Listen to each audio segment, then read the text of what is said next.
Hello. OT. Dr. Vishal sir, can you hear me?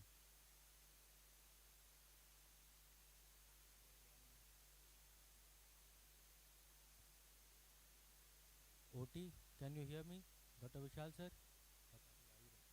Sir Sanjay बोल रहा हूँ sir. आवाज आ रही है वहाँ पर? Yes sir. सर को माइक्रोफोन लगवा दो. Hi, Dr. Patel, we can hear you. Oh, that's great, sir. Sir, we are just going to brief the audience and the delegates about the case, and then you can Sir, बात show us why you have Hello? decided, how you have decided. नहीं जा रहा. जा रहा हूँ. Hello. Can you hear me from here? Yes, sir, I can. Can you? Yeah, we can. So I'm just scrubbing up. We should be up in another 5 minutes. Okay, sir. Okay.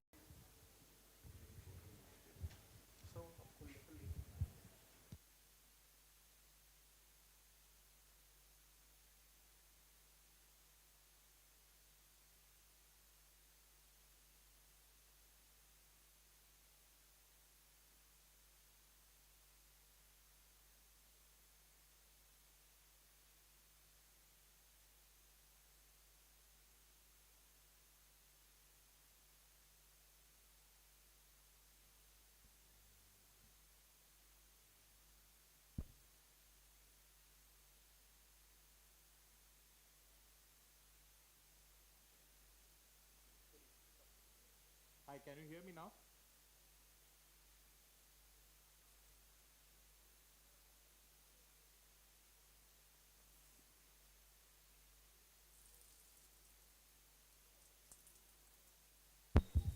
Hello.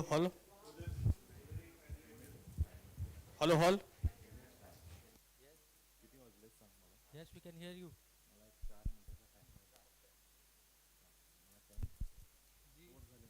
Yes. So, without delaying, we'll start at 10 as we promised. So, I take the pleasure of announcing the starting of Apex Academic Activity Live Surgery Workshop CME on safe spine surgery. And I welcome all the faculties, those who have taken out their precious time to enlighten us with their surgical skill and their thoughts on spine, and the senior faculty from Varanasi and around, and the delegates who are here. We have our first case, a TILIF case. So we are going to brief you about the case, and I will hand over to Dr. Ankit to brief the case. Okay. So Dr. Vishal is operating. Dr. Vishal is head of spine in Kokila Dhirubhai Ambani Hospital. He majorly practices MIS spine, and he has a vast experience in OAM navigation and MIS spine surgeries.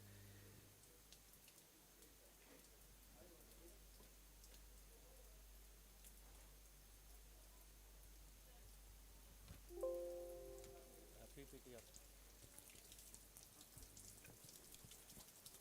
Good morning, sir. Sir, she is a 46-year-old female patient who has a complaint of low back ache since 1 year, and she has been taking conservative treatment but not got relieved. And there has been a radiculopathy in bilateral lower limbs with numbness of the left foot toes with no bladder and ball involvement. She was diagnosed a case of para 10 weeks ago, and she has started medication for that. On examination, she has bilateral L2 to S1 power is 5/5 with no bladder ball involvement, and tingling sensation in bilateral lower limbs with numbness in the L5 dermatome. This is the AP X-ray. This is the lateral flexion and extension views.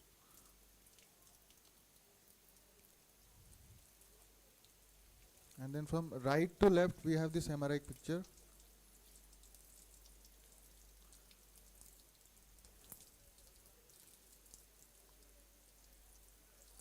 And then we have the axial cuts. This is from right to left, L4, L5 and S1. If we can see the back skirts. System.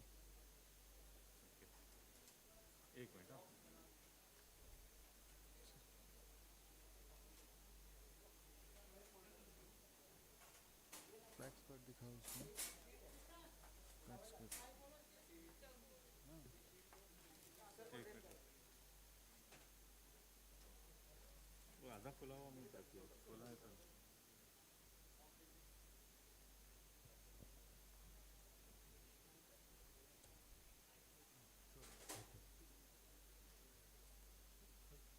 This is the PAX image which we have. So just keep playing for the audience so that they can have all the cuts. See. Hall का जो view होगा ना वो इधर दिखा देना so that I know what is happening there. चला सांग हॉल का view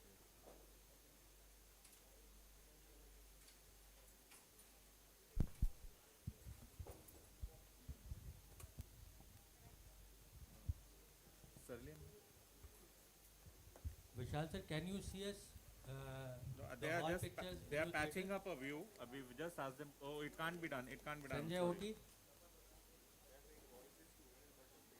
Yeah, Yes, the sir. video is only one way, so we won't be able to see what you are doing. जी sir. But I am hearing it clearly, whatever the proceedings are. So you just have to tell us when to start, and we will. Okay, sir.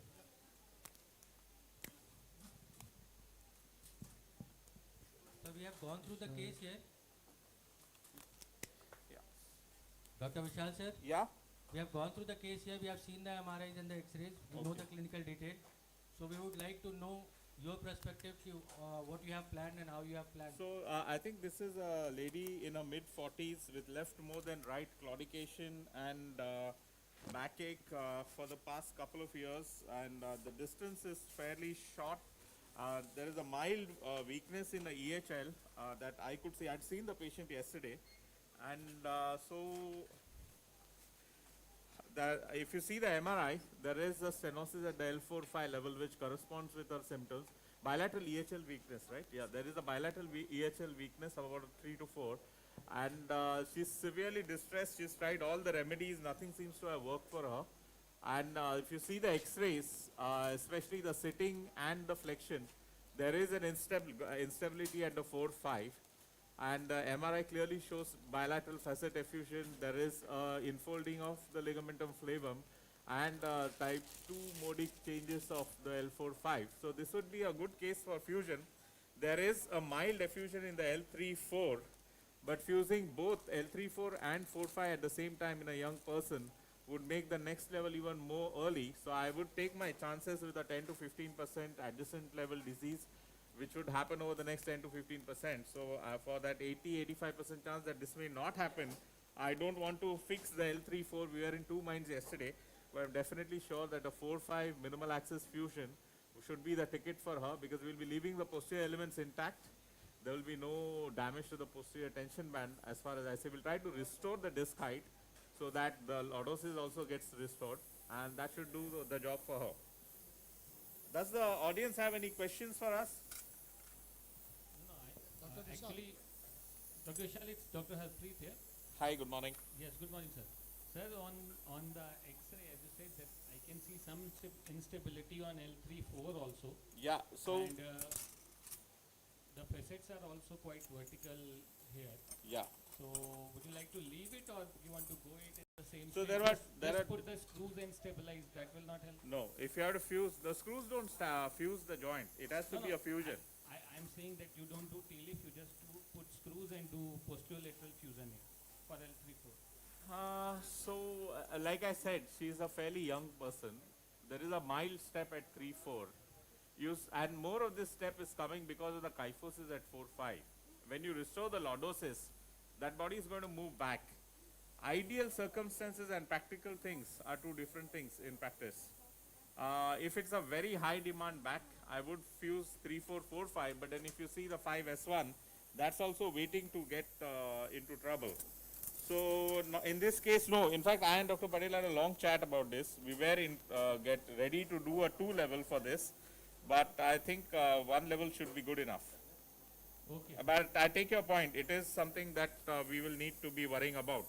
I mean, adjacent level disease in her is a strict possibility, and when we will cross that bridge when we come across it. Okay, sir. Point taken. So I'm just localizing the disc now. I'm very happy that the organizers are starting it on time. The very few societies and institutions where on time is good, and I'm glad this is one of them. ये plastic सराइल है Yeah, yes, sir. Role of dynamic MRI in this case. Sorry? Role of dynamic MRI in this case to decide the L34 or L5S1. So the X-rays are good enough. There is nothing like a dynamic MRI unless you are doing a sitting or standing MRI, which India, unfortunately, we don't have a good quality. At least in Mumbai, we have one which is 0.2 Tesla, which doesn't actually show much, lots of artifacts. In Germany, we had a 1.5 and a 3 Tesla sitting or standing machine. Those would have been definitely useful, but here we got to do with what we have. So your plan is by MIS. Left-sided MIS T-lift L45 with an over-the-top decompression to relieve both the symptoms. Somebody is wearing a gown. Stand in front of me. Come on, this side. अपना chisel निकाल के रखो नहीं. Pituitaries. Where are the pituitaries? निकाला ना? आया ना? Okay, चलो. सर सीएम ड्राइव कीजिएगा. It's okay. You just get it AP and all. Do we have a marker? मैं उधर आता हूँ उनको करने दीजिए. बेटा आपने पहना है लेट गो खड़े रहिए. जस्ट किसी चीज़ को टच मत कीजिएगा. जस्ट एक एपी दिखाना है मुझे. So I agree. I mean 3, 4, 4, 5 would be also justified in this patient. But if you look, she is quite hypolordotic. So with lordosis restoration, majority of them stiffen up. So eventually all spines as they become arthritic stiffen up. It's only the ones who don't and who have a listhesis need fusion. So as we do more and more, if you had asked me 10 years back, I would have fused it from 3 to L5. But now as we do more and more, you want to do less and less and sort it. So we are just doing a localizing C-arm view to get an idea where the pedicles lie, so that I can do my docking. Everybody has his way of docking. So at top of ASIS would be roughly the level of 4, 5. So I'm keeping 2 markers to check. Can you see that on your screen? So we'll take a C-arm image and see that this is corresponding to the structures deep inside. So that helps in docking. There's another way. They have this beautiful machine, O-arm, where we will be using it later to pass screws. You can use an O-arm to dock your tube there. The reason I don't use it is then you have to take 2 spins, one for the screws and one for the docking. Once you use that data and you do interlisal work, there is a distraction by a couple of millimeters that puts the navigation off and loses the accuracy. So I think that's good. Aa jaiye, please. Vishal sir, we would love to see the C-arm images as well. So we are just getting the C-arm in. Okay, sir. Then you have to check where we are. Okay. Once we have an idea, I usually do this thing, mark it on the surface. Sir. Initially we used to have grid lines, we don't use them anymore.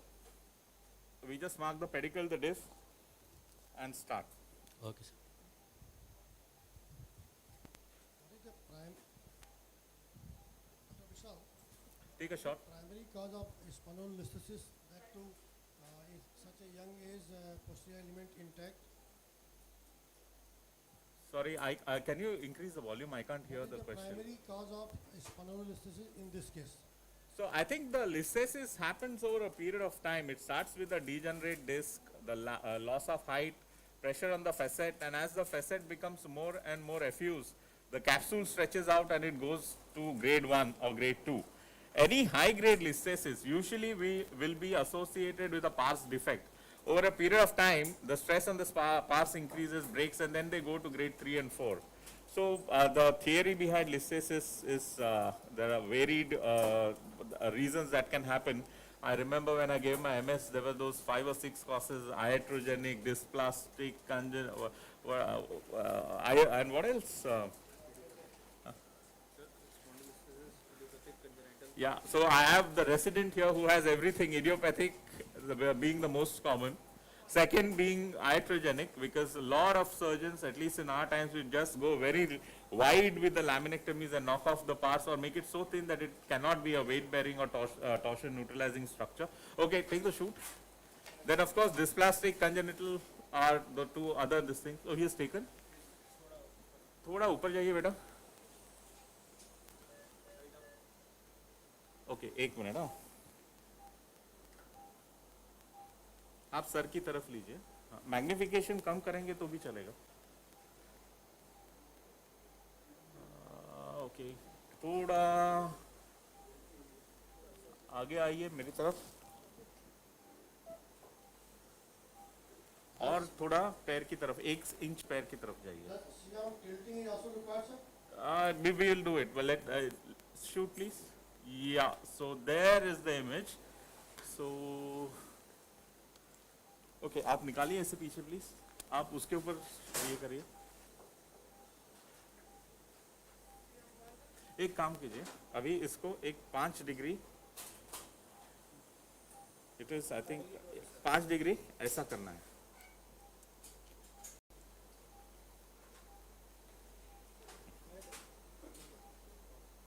Okay, हाँ, shoot कीजिए, इसको save कीजिए, ये जो image आपके पास है, और एक फिर दोबारा कीजिए।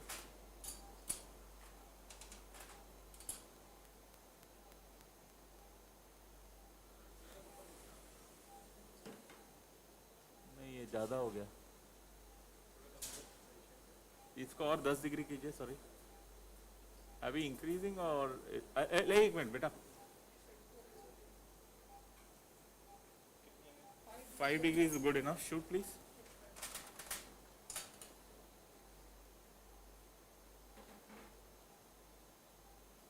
या परफेक्ट, निकाल दीजिए। सो जो पहला वाला है, इसके पहले वाला से पहला और ये वाला, दोनों में साइड में रखिए, साइड बाय साइड, और सीएम बाकी बाकी रखा है। We used to pin the site, probable site. Dr. Vishal, या so we used to pin or keep the pin. yes sir, I remember Dr. Chhabra and Dr. Tanna always taught us to use a pin to we used to put a needle in the interlaminar space and then go in. Those are the times that C-arms were difficult to come by and expensive, but it still has an error using the pin. There are other ways we used to do, was to inject a dye, methylene blue, in through that needle. So when you open up, you go there. But in MIS, you are not accessing that place. Another thing is getting, Dr. Chhabra had shown a series of, I'd say, epidermal cysts happening with the, so I'll just, needles go at dragging some of the skin inside. So what I'm marking here is, this is where my, these are the points where my hemostats tips were. And if you see the scan on the right hand side of the screen, oh, dikhana hai beta. See, C-arm images on the right hand side. Can you put the C-arm image? Yeah, so if you see there, what I have drawn are the pedicles here. This is at an angle of 5 degrees caudal. So that gives me a fair idea of where I have to dock. So we try to dock on the facet which is somewhere here, and that's the disc space. So this is, and that's the midline. So एक इसका image आप screen पे अलग से दिखाइए, और फिर ये इधर का दिखाइए. So that's the anatomy on the table. So we'll start now. Knife, please. Yes. What I do, I place the reference pin and take a spin of the C-arm. Okay. And the images get transferred on the OM, and then I know where the facets are, and then I go and place my Yeah, that's a very accurate way of doing it. But then when you pass your screws, you have to take another spin, because the moment you do any interdiscal work with that, your anatomy is going to change. Your L4, say you are doing an L4-5, you're docked on 3 or 4 spinal process. Your 4 anatomy remains static. But the moment you put a spacer between L4-5, your 5 anatomy is no longer the same. So you're going to get an error margin. So if you're going to get an error margin, then that, I mean, you use an OARM. We have put more than 3,500 screws now in the past 4-5 years. Not a single one reached the medial cortex. We had intentional in-out screws in thoracic pedicles, which were small. Can you get the table down? So that's the reason I don't do my spin here. I do a TLIF, I close that wound, then I go down more laterally and put in more lateral angled screws, so that you get more, juice out of every screw that you put in. A longer, fatter screw will give you more, stable environment. So there are people who do that. I have friends like my friend Arvind, he would put in with the navigation track. He of course doesn't have an O-arm, but he uses an Arcadis or 2D. But I have that basic difference. If you're using navigation, you might as well use it for implantation for which it is intended. Docking is something that you can do with a C-arm. It's very quick with that. And you reserve the accuracy of the O-arm just for putting in your screws. इसका height कम कर सकते हैं? या तो मुझे ये दिखा रहे हैं आप? Yeah. So this is the margin. So these are the pedicles. That's the disc space. Your facet is going to come in somewhere. She's an average sized woman. So you would go in a fat patient. You would go somewhere around 4 centimeters here from the midline, about 4 centimeters. But she's not that fat. So 2 to 3 centimeters is an ideal entry point. And थोड़ा नीचे कीजिए करिए Okay, bus. So incision, we are using a quadrant, right? So see, it's a 22 millimeter tube which can be expanded to 25, but that's the diameter. So you have to remember that the circumference is more important, and that is 2 pi r. So it's 3.14 multiplied by 11 that you would want to do. So you would take a 3 to 3.5 centimeter cut. Because if you take a 22 millimeter cut, you are going to stretch the skin and you will have a skin necrosis. So that's not what you want. So I'm taking the outsides of the pedicle, roughly 3 centimeters will go down. And once that is there, we would angulate that. So, and a mop, please, yeah. This lady is fairly thin. There is hardly any subcute there. So open up. This causes the muscle not to get damaged. Put in a finger, the smallest tube. What do you have? This is like barely this much deep. Dilators, please. So the sequential dilation, initially we used to have a K wire. You have to be aware of that. You feel the facet, dock on the facet. Let this be like a periosteum elevator or a cob. I'm trying to take out whatever little I can take out. Then I put the next one. So this takes the muscle away. Again on the lamina, on the facet joint, the next one. So this has a marking, so 3 or 4. Which one do you have? 3 or 4? Smallest one? 4, okay.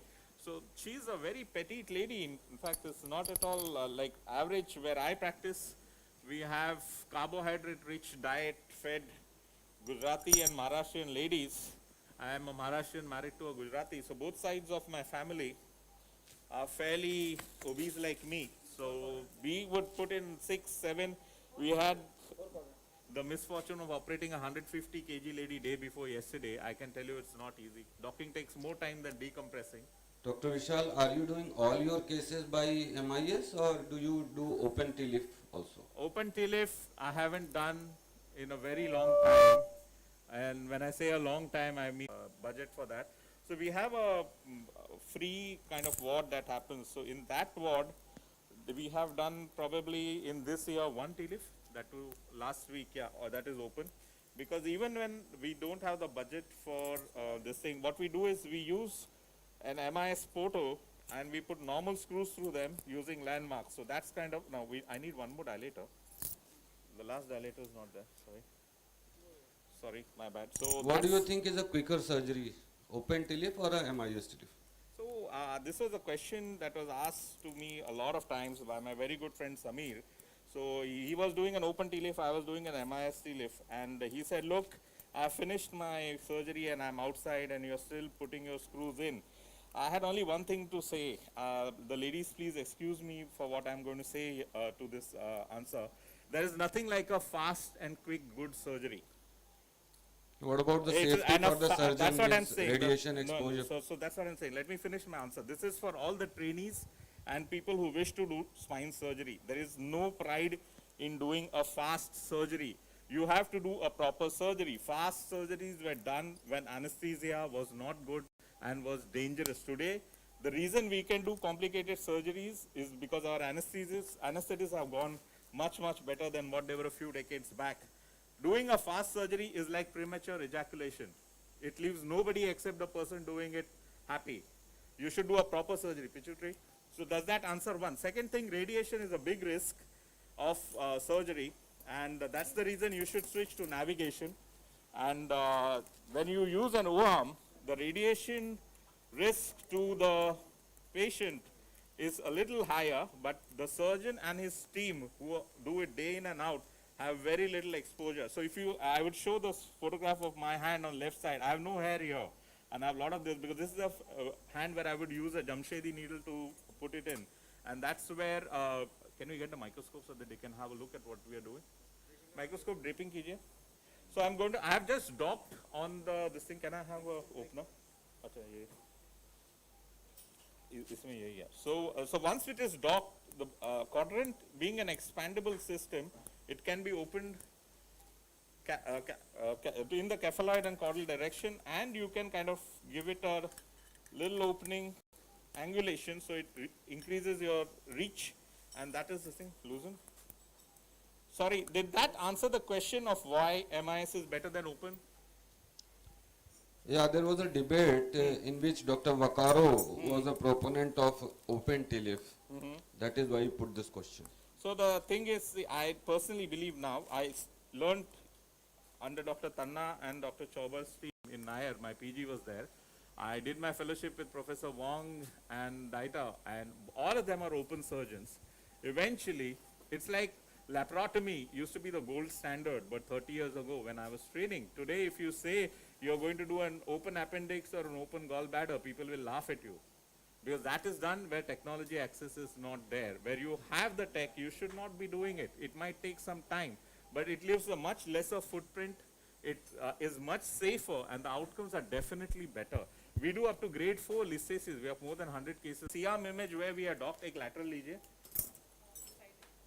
So the proponents of open surgery, when we started in 2012, the entire Bombay Spine Society was like, this is just a marketing tool. Today, if you go on the website of every spine surgeon, whoever he is, all of them very proudly say that they are minimal access surgeons. So that's where world has come to. If you think that open surgery is better than minimal access surgery, it will be fine for today. But 10 years down the line, you're going to be a dinosaur. You're going to go extinct.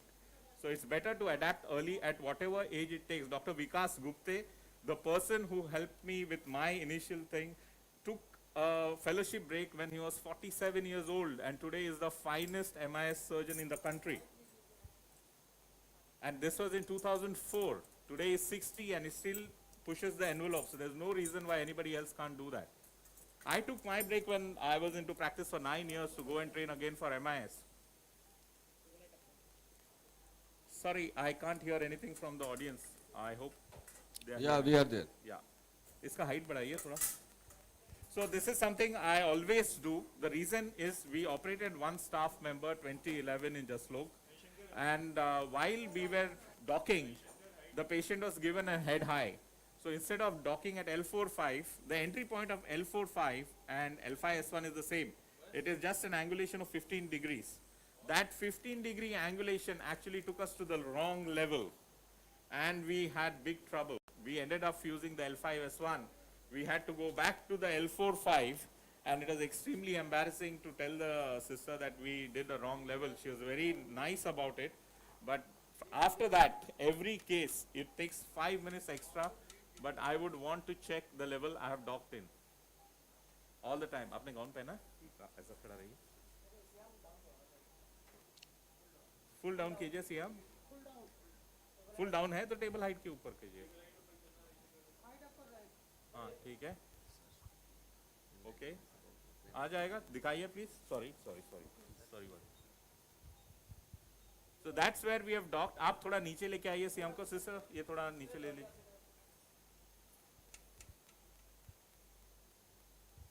Vishal sir, in meanwhile we are taking Dr. Chhabra sir's view on open versus MIS. Okay. No, I would totally agree with Vishal that MIS surgery is the way to go. But you have no indications for an open surgery, Vishal. Say multi-level, you would, how many levels would you do with the MIS surgery? So initially anything beyond 2 we would do open. Because it just takes a lot of time to do T-lifts. But with the advent of O-lifts now, we would do a MIS T-lift at 5S1 and if the bifurcation is very high at 4-5, but rest of the other levels would do TLIF. But yes, in adult degen deformities which are stiff, I still don't do MIS because in stiff deformities, the whole idea of doing was to get a proper correction which would be lost if you're not doing it properly. So that is one stiff. I would still prefer open because whatever I have done MIS in my hands, the results haven't been so good. So that's the only indications. Of course, money is another thing because MIS tends to be a little expensive. But with the advent of Indian screws, I think that has also gone out now. Say if in an adult deformity you need a fusion at one level and a decompression at 2 levels. So I would still do MIS, sir. Fine. So you would want the same. So ideally, yes, sir. I would want it to the same level. Right. But if it is far apart, then I would probably just take another entry portal. Right. Fine. But totally agree with you that MIS is the way to go. So, but this, I would also like to add a caveat that this is after doing this for more than about, I think we started doing 2007 T-lifts and decompressions before that. So, microscope ready hoga to hमें बताइए. Okay, so I will just show what I'm doing. It takes time to go there. Lights हटा दीजिए. छोड़ दीजिए, मैं लेता हूँ. Microscope पास में लीजिए please. You'll have to excuse me because this is a very good Leica. I am not used to Leica. I usually use Zeiss microscope for my surgeries. इसका light थोड़ा कम करेंगे please. अच्छा ये यहीं पे है. Okay. Yeah, I got it.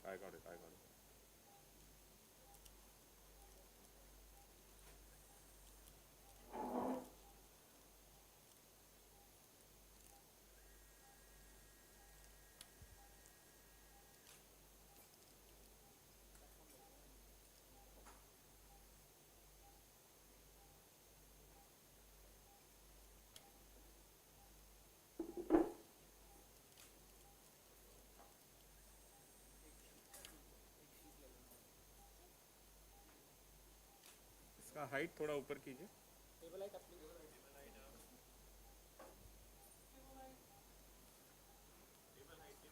Table height को ऊपर कीजिए प्लीज. Thank you. बस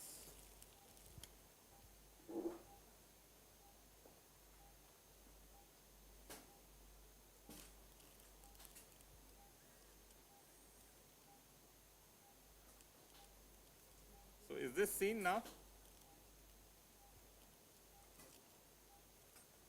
इसका फीड दे दीजिए प्लीज इनको. Yes, sir, it is very well visible, but So this is the medial, that is the head end, that is the foot end, that's my side laterally. This is the facet joint. If you recollect the C-arm image, the upper end of the disc is somewhere here. So this is the muscle that you got to take out. You have to remember that this is a few millimeters. The magnification is, I'm sure, a couple of more X than what is normally standard. That's the facet joint I'm taking out. Can you see that? Yeah. That's the capsule going out. थोड़ा इसका coagulation कम कराइए please. you are planning to take out the facet joint only. Yeah, the facet joint is where your entry should be. That is your guide to what you're going inside. इसको 35 करिए please. कितना है? No part of the superior lamina, sir. No, we will just get the anatomy sorted. The cautery is a little on the higher side than my preference. So I prefer to have it a little low. कितना किया बेटा इसको? 35. Okay. 35 is good. नहीं इससे थोड़ा बढ़ाइए. 25 तक कीजिए. So pituitary please. Stabilize the cautery. So I am usually used to a Ferris Smith handle pituitary. It gives a much better grip. So that's the pars, what you can see here, and that's the facet joint. So chisel hai apna. So as if anybody has questions, please just shoot them. We will address them as we go to doing what we are doing. Sir, taking out of this tissue, only you use this pituitary. Yeah, pituitary is better. You can use kerosene depending on how tough or how old or young the patient is. So that's the lamina. Can you see that? Yes, sir. So we'll take out a bit. We don't want to do any damage to the superior facet, which is already not okay. I think there is a bit of lighting. This lysis here, but so that's the medial part. And while the lamina is still intact, you can do a bit of your coagulation and get your vision better. So you have to be careful that you're using it only on the bone and nowhere else.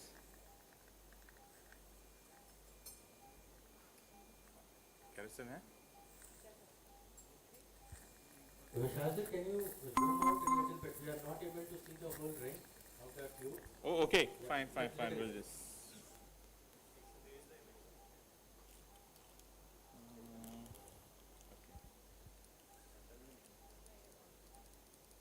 Is it better now? Yeah. Little more. Yeah.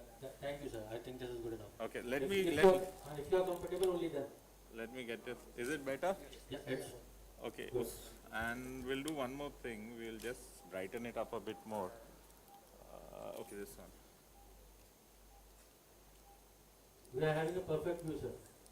You can zoom in. So, Dr. Vishal, what is your planning with this case? What type of cage you are going to use? What screw you are going to use?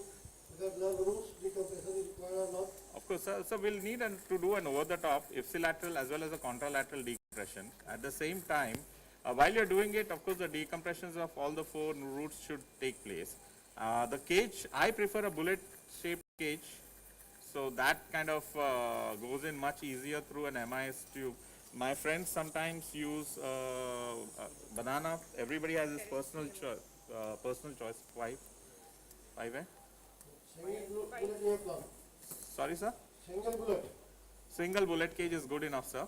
Now in younger patients, we have started using a metallic cage again because peak, there are some worries of causing peak lysis. I think they are overstated because it's not that there are lysis not seen in metallic cages also. But in younger patients with stronger bones, a metallic cage is a much better robust hold. In her case, typically Indian women after 45 have much softer bones. So it is better to use a peak cage because the modulus of elasticity of peak, that's the joint, if you can appreciate, my cautery is right there. So the modulus of elasticity of peak is 60% of cancellous bone, whereas titanium is 80 times more than normal cancellous bone. And in osteoporotic, poor quality bone, peak is the perfect fit because that has got just enough give to keep the fixation a bit dynamic and allow for fusion to happen. So if you can see, that's the facet joint. Can you see that joint, sir? Yeah, so that's the facet joint. We'll just delineate the inferior extent of the dissection. So that's the facet, that's the superior facet of L5. I'm just getting the base of that. That's the inferior facet of L4. Still you have not opened the joint, right? This is the joint, sir. Can you see that? Yeah, now okay.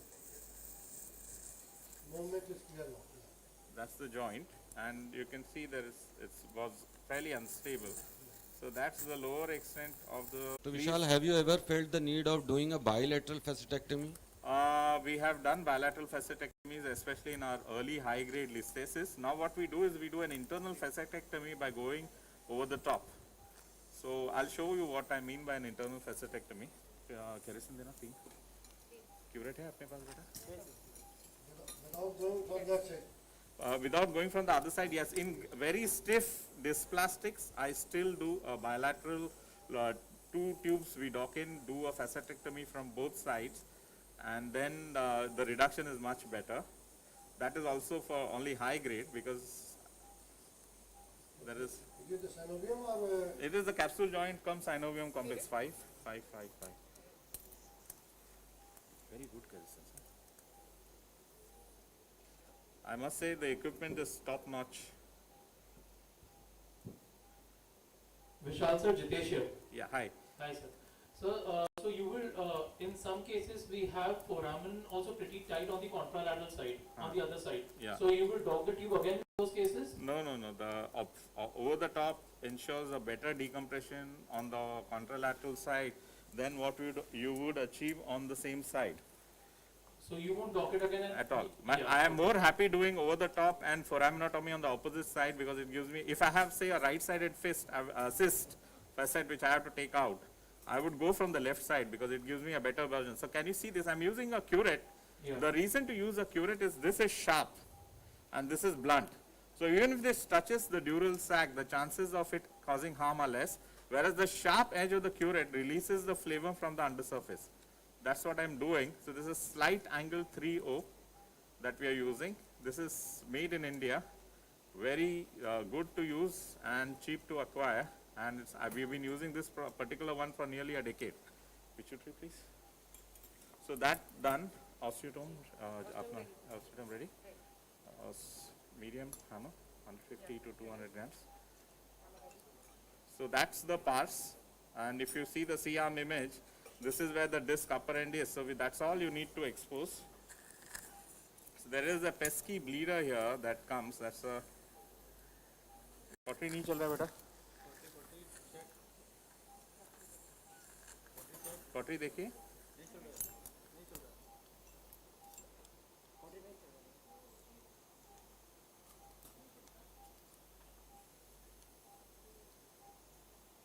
So you can use a nibbler to take this out, or you can use a chisel, or you can use a kerosene rounger. Everybody has his own choice. Please do not get carried away by what others use. नहीं चल रहा बेटा. Are we going to preserve these bone and use as bone graft? Yes, that's the whole idea. The beauty of this is this is an hypertrophic situation, so you should have enough graft. आप चालू कर सकते हैं इसे? हाँ, yeah, it's on.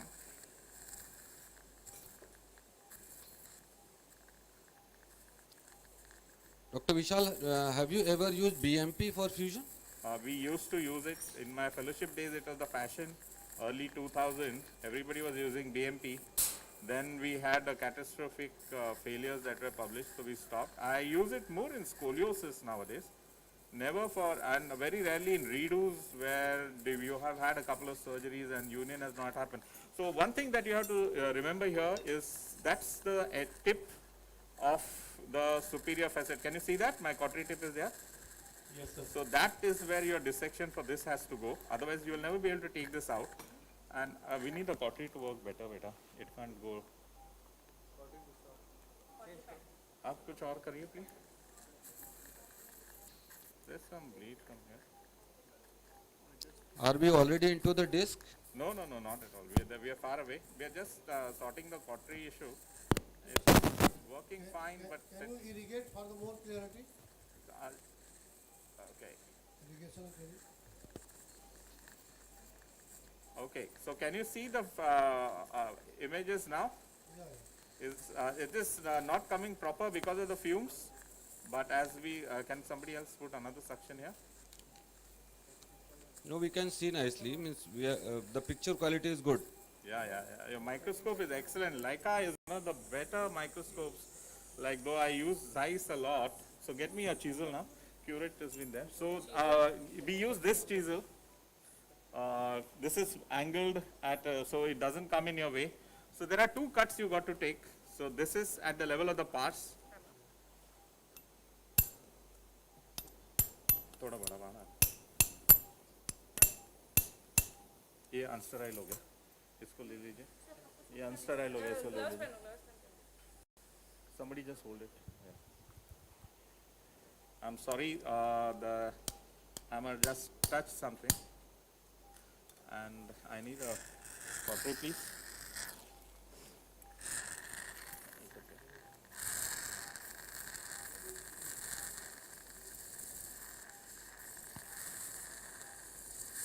BP कितना है? Okay, excellent. Thank you. Don't take it any lower. How much is the BP, sir? 90 by 60. They're an excellent team. They're keeping it ideal. I'm very scared of giving hypotension. We had, when I just came back, There was a time when one of our anesthetists misunderstood our instructions and kept the systolic at 70, and we had a lot of trouble with post-op MIs and strokes happening. Luckily, nobody had permanent damage, but since then we try not to go below 90.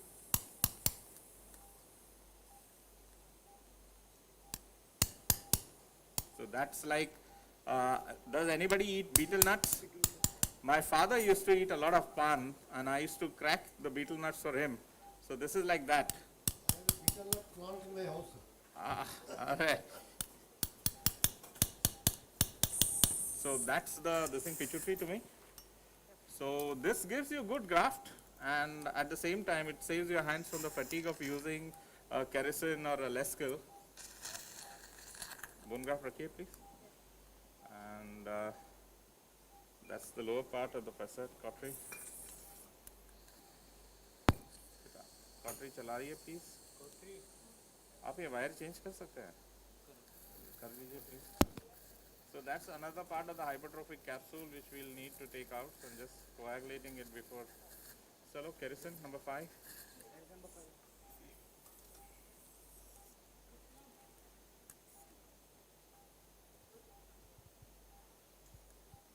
So it's better to coagulate and then take it out, as Neil Anand used to say, because otherwise it becomes a, you sometimes land in a pickle, especially at this edge. If you try to take this muscle with a kerosene before burning it, what happens is it retracts inside and the bleeder can be very, very pesky. So now that's the lamina of the lower vertebra, superior, and that's the lower end of our dissection that we are going to do. And this we have already delineated. So I'm going to change the orientation of my microscope a bit. Okay. Can you all see what I'm doing? Yes, sir. मेरे को nibbler दीजिए please. Less scale. Yeah. So this one, either you use a chisel or another handy one is to use this. Bone. Please take the bone. No, this is not going to go in. We need a size smaller if you have it. Here, my hand is. Get me up. Gloves, please.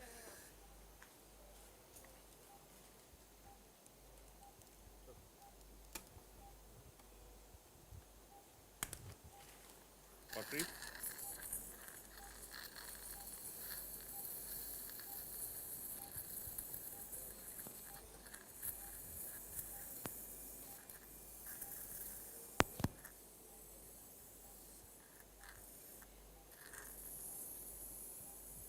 Bipolar check करके लेना काम कर रहा है कि नहीं. Give me a chisel. Give me the chisel again. Hammer.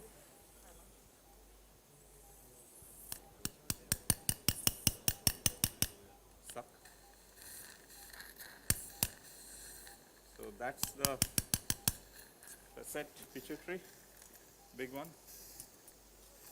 Be careful, don't touch what is not sterile. So any precautions you take while hammering to protect the Do it nerve gently. root? Do it gently. The nerve root, I'll just show the anatomy. So that's your one root is somewhere here going down. The other root is below this.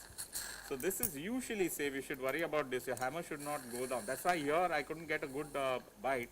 So I just cracked it a bit so to thin it off. Now this is the cambium strangle, if you can see. We'll go there first. We need to now decompress. I'm going to reorient myself. थोड़ा microscope आगे आएगा तो I can take it. बस. Okay, good. That's good.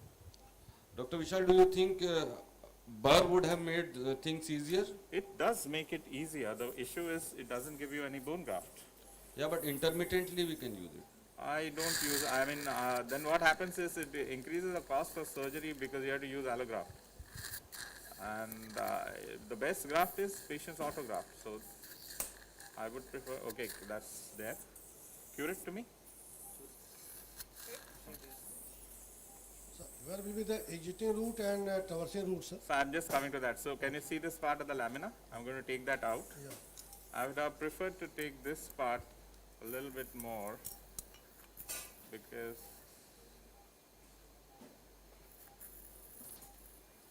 this is thin sliver of muscle that I'm going to take out to increase the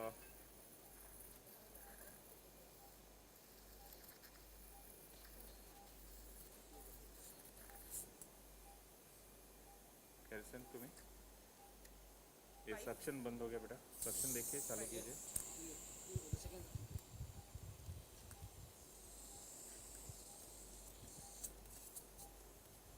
Okay, suction. See that the suctions keep working. So that now is the front part of the lamina that we haven't managed to take out. Keratin. 5 बड़ा है, 4 या 3 दीजिए.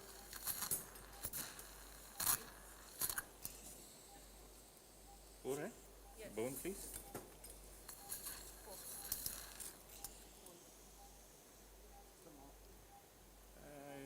You're right. We'll need 3. So that now will get our anatomy more into picture.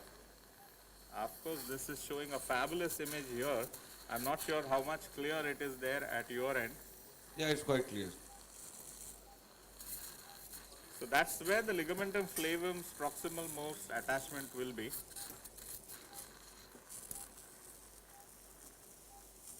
If there are any things that you cannot see or any confusion, please let me know. I will be very happy to get that sorted. Curate, please.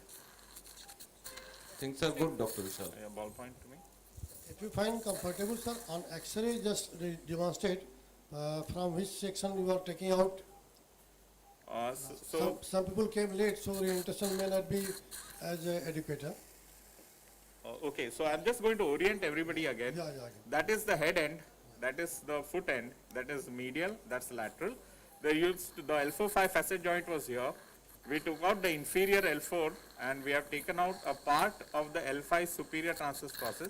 What you see here is the distance between the two pedicles. The spinous process is somewhere here. We have taken out the lateral half of the lamina. What you see here is the ligamentum flavum. It's still attached to the lamina here. We need to take that out. Here I'm just doing some of my dissection so that I get a clear. This is a transforaminal surgery. TLIF is a transforaminal fusion. You would do a TLIF from here. PLIF is from here. So where you would put a nerve root retractor and go and keep your facets stable. So for a TLIF I need this much to be exposed. The advantage of this is that you get a very good quality bone graft with that. And anatomy, if they can pan on the X-ray, I will be able to show on the X-ray later. So I am now taking out the medial superior aspect here of the facet joint. Okay, so there goes. So now curate again. So it needs to be dissected attachments, otherwise dural tears are very frequent, especially in demo surgery. So that's the lamina, superior lamina of 5. I am detaching the flavum from there. That is, it is attached here to the 5 pedicle medial area, facet joint there. And this is the cambium triangle. This is the ligamentum flavum superior attachment, which we will be taking out. Give me the ballpoint, please. So I prefer to use a blunt probe ballpoint here to go in, hook it up and get it down. Sorry, you were asking a question, I interrupted. So ligamentum flavum lateral margin and the dural lateral margin. Yes, we will be seeing it in some time. Okay. So that what you are seeing is the ligamentum flavum. And let me get the focus sorted. Am I still in the, can you see the whole circle there? Yeah, we can see, but the bottom circle is coming in the big blocked. Okay, so that is not the part we wish to see. I'll get there again. This is where we need to go. That's the ligamentum flavum attachment superior, kerosene, number 3. So when you just need to do an unilateral decompression, this much exposure is okay. Bone graft? At this point, what precautions do you take to prevent a dural tear? So there is nothing that can be assuring you 100%. What you need to do is to ensure that you've used and cause an adequate release. You're very wary of the adhesions. There is a lot of adhesions, especially in chronic disease. And you have the small ligaments connecting the flavum that stabilize the dural sac at this area. So those need to be, we will be coming to that, number 4. We'll be coming to that area, and let's pray we don't encounter that. So that's the superior end. Bone, please. And you, how much facet do you take down? All of it? Sorry, what do I take down? Facets. The entire facet needs to come down. Otherwise, you'll never get access to the foramen properly. So the facet joint is gone. It's already been taken down. And how much of the lamina do you wish to take? So this is good enough for what I'm planning to do right now. When we go over the top, we'll take out more. Okay, so over the top is, we'll have to go there and do it ballpoint. Dr. Vishal, Yeah. once I saw the synovium, that appears quite edematous. So was it inflamed synovium? It is, sir. That's why it was so fluid filled, and that's, see, can you see the two layers Yes, of yes. ligamentum flavum? That's the inner layer, and that's the outer one. Now we need to get over this here, and we should be in business. So let's see. और निकालना पड़ेगा इधर का. You ready, DJ मुझे? I'm going to move. Nikita. ठीक है. You need to remove the epidural fat also beneath this. I try to preserve it. Epidural fat is like the Sometimes it's addition. confused about this. Yeah, so we will. So most of it is usually atrophied and dry by this time. So that, can you see that small peaking dura there? So that's the final attachment. So then you turn your curate and bring it like that. Get me a ballpoint, please. Dr. Vishal, are you using any special instruments in this case? No, these are fairly common stuff that is available everywhere. So can you see the dura there now? Dural sac here? Sir, you have to just centralize the camera once more. Okay. It's fairly dark also. Let me brighten it up. We need to adjust it. Yeah, that's better. So let me get the light a little up. Is it brighter now? Yep. Yeah, okay, much better. Ballpoint? Keep the ballpoint handy. So can you see this here now? So that's the interval we got to do. There you can see our epidural vessels, and keep the bipolar at around 10, and give me a number 3, black, reverse. Yes? Black, reverse. Keep 4 handy. Pakad hai, Sir, Huh? we want to know that you every time you take the facet down with the osteotome, or if there is a lot of stenosis in I prefer the osteotome when there is severe stenosis. When it is not, we are okay not using it. The reason being, every time you put a kerosene inside in a stenosed canal, you are essentially making it more stenosed. So chances of landing with a deficit is higher. And if you are using a proper control pituitary over your hand, then the chance of you causing the chisel to plunge down is less. So far, the few times we've had the chisel causing a defect, ballpoint, is when there was an osteopetrosis case where we had disproportionate force to be used, and in one case where I think I was negligent. So can you see that now? Yes. Kerosene number 1, number 4, 2, whatever you have. So now the anatomy should be a little better. Since it's very stenosed and the foraminal component is also bad, the root has actually moved more medial. So just wash it once with the clear saline. It's let's- almost okay. quite red to us. Okay, I'm going to, okay, the white balance. Hey, suction that works, man. Suction that works, please. Yeah, can you see now? Yes, sir. So that's, give me a dura. That is So the that's the root. traversing root. Yes, yes. There is the exiting is going to be here. This is the disc space. Okay, you can see the disc is fairly degenerate here. Okay. I will have to take this out to delineate the cambium strangle. You'll find the exiting route going somewhere here where I'm tracing now. Would So you like to see the exiting route or just keep it obscure?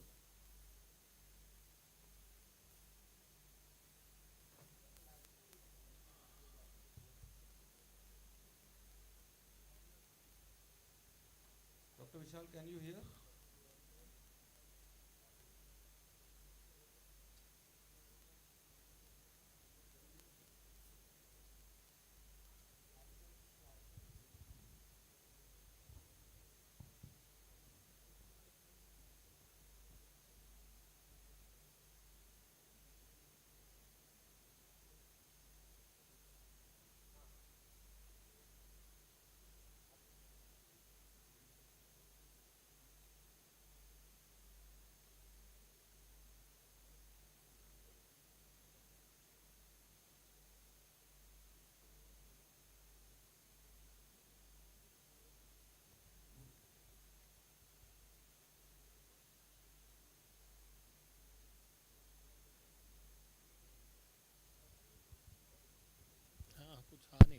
Dr. Vishal, can you hear us?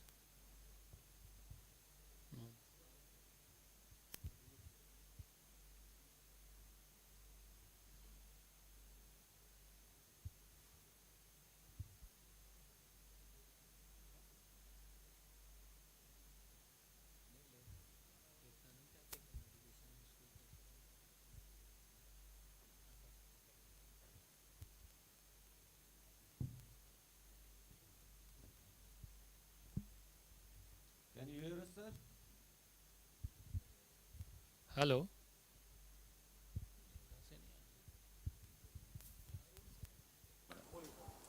Can you hear me now? Yes, yes. Yeah, I'm sorry, we lost the mic for a bit. Yeah, so this is the route here. The exiting is somewhere there. What you can see is the disc space is fairly damaged. You should have a T-shaped epidural vessel here. As a standard anatomy, we were taught the foraminal, there will be a vessel that will go like that, and there will be a branch that comes like that. Of course, you can never be sure that it is going to be like that, so it is better to get that out of business, so that otherwise it keeps a pesky bleed coming. Bipolar, thank you. I try to keep it cool here in case you go near the dorsal root ganglion. It should not cause that to be having a thermal injury. I need a 15-number blade now.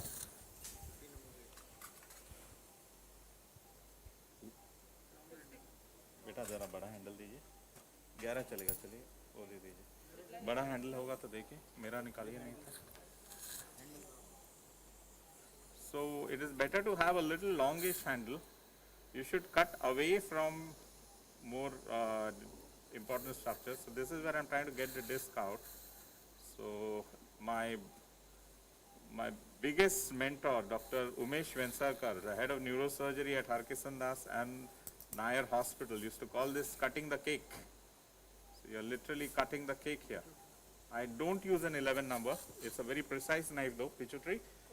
So that's the cake coming out. So what number blade did you use?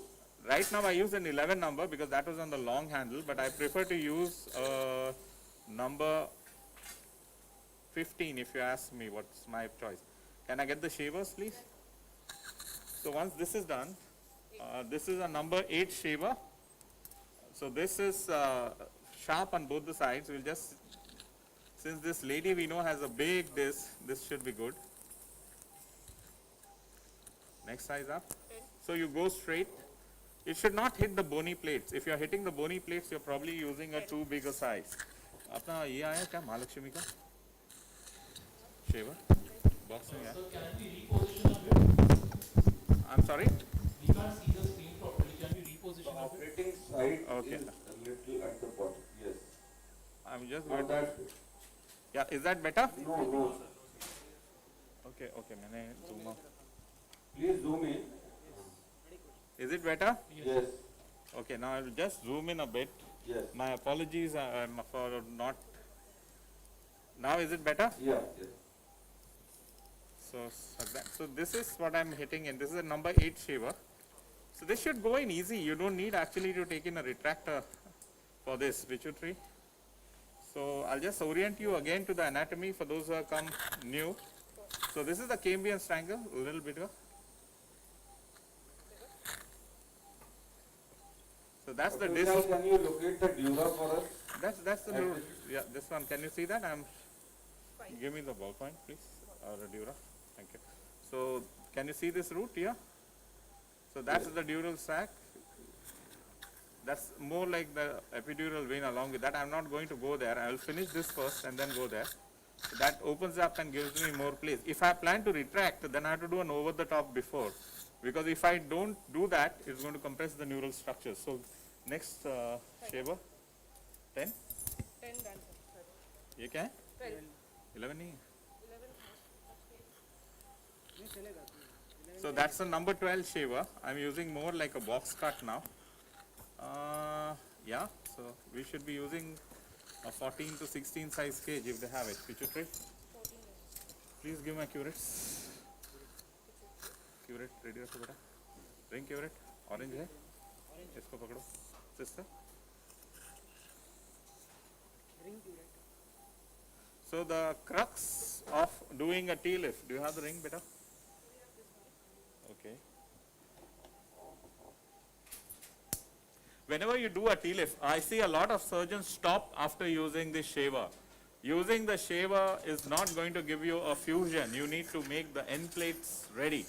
And to get the end plates ready, I'm just waiting for my curate to come in. Yeah, thank you. So this is a ring curate. This used to be used in Gynac as a uterine curate. We just use a bigger version. You have to go gently take away. Can you see what I'm doing? I'm taking the bony end plate away. So this is what will give you a good fusion.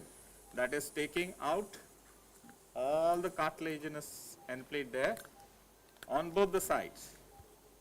So I'm just doing the superior end. Once I'm finished with the superior end, clean this up whatever you can. Pituitary to me. Do you also use a ring curate? So this is actually a ring curate. The ones that they give, the small one, I prefer this because this is much better in doing the job. Can you see what this is a little largish, goes in better, distributes the weight better. Otherwise, a smaller curate will dig into the bone. See, this is what you need to take out, and then you go in medially and take that out. So this what is really gets all the mal out. So again, you need to do repeated clearance of large pituitary. So are you going to take out the cartilage of the end plate all over? Or All the cartilage needs to come out, sir. We don't take out the bony end plate because if you touch the bony end plate, then the foundation of your cage is gone. It will sink.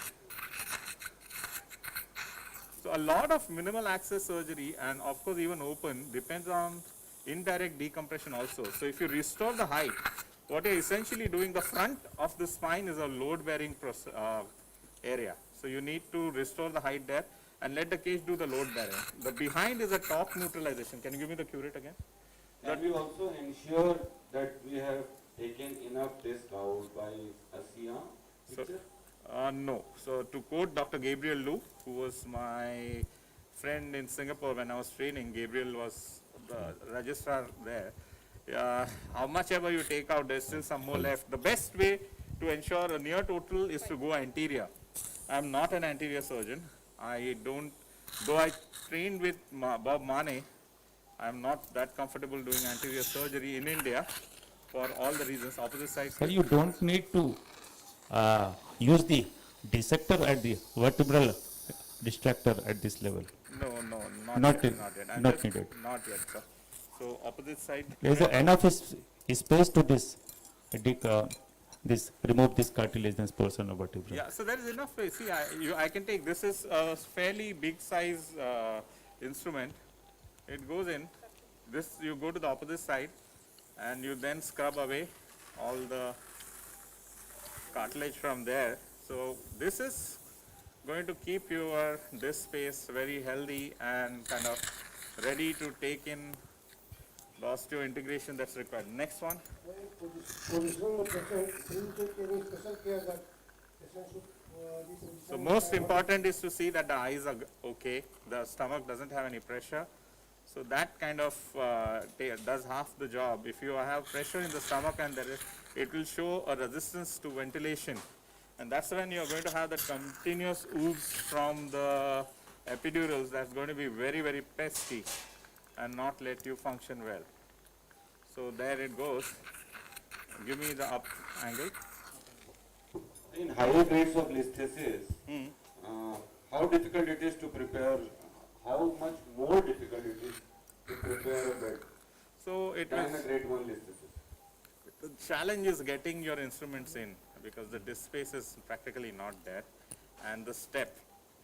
But I would recommend once you start doing it, once you're done 50, 60 of these, you're ready to do at least 2 plus.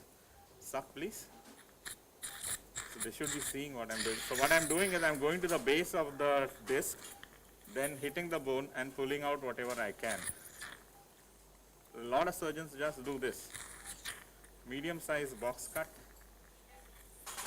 So pituitary now to me. Upward, next upward. Sir, as you suggested, one of the major steps in this is your docking. Yeah. So for the benefit of people who have joined late, can you give some basic tips for a successful docking? So docking for a decompression should be where the lamina meets the facet, and for a fusion should be on the facet, so that you can take out the facet completely. Then you have to turn your tube a little bit upward and backward. Pituitaries? Nahi hai? Backward hai beta? Up and down. Do you think P-lift gives a better surface area for fusion than T-lift? I'm not a fan of P-lift, though I trained on P-lifts. I think T-lift is a better area because you don't have to retract in majority of cases anything at all. As you can see, I have not even seen the dural sac completely here. I'm just preparing the end plate backward. I'm talking about the bed of the graft for fusion. No, you are already gone to the opposite side. When you see the post-op X-ray or for the matter worm skin backward, the P-lift, what you do, essentially you have to retract a lot. So the preparation becomes a little less as compared to, having said it, you should do what is good in your hands. Like there are a lot of people I see who do a much better job in P-lifts than what I can do. So it's good for them. I prefer this. There is no one solution that fits all. Everybody should do what is good in their hands. I don't do P-lift because it is a lot of retraction takes place. So this is one corner that you should address. If you can see, we can see the anterior annulus there. This corner, when you take out, it allows area for the bone graft to escape when you're punching your cage in. That's the anterior annulus. Can you all see? No, it's a complete. Sorry, let me just focus it there. Okay. Can you see that?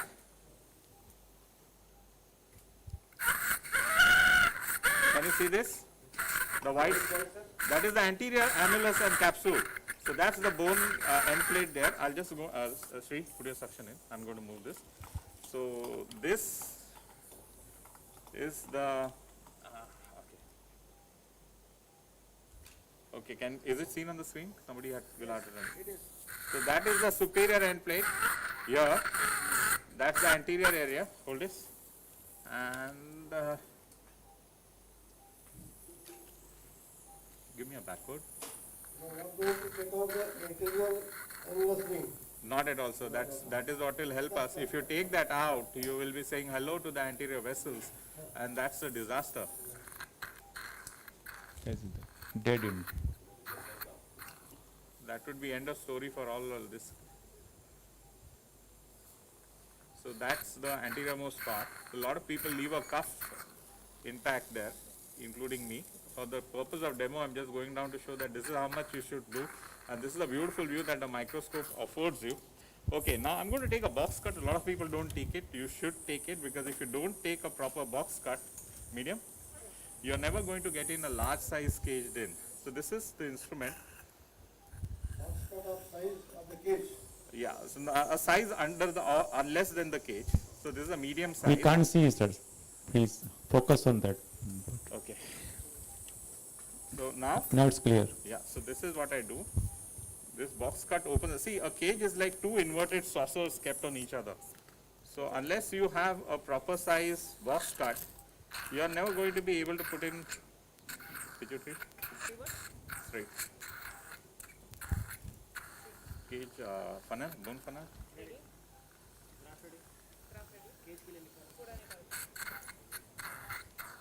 So with the box cut, your view also improves a bit. So you do a last minute toileting. Give me a curate, please.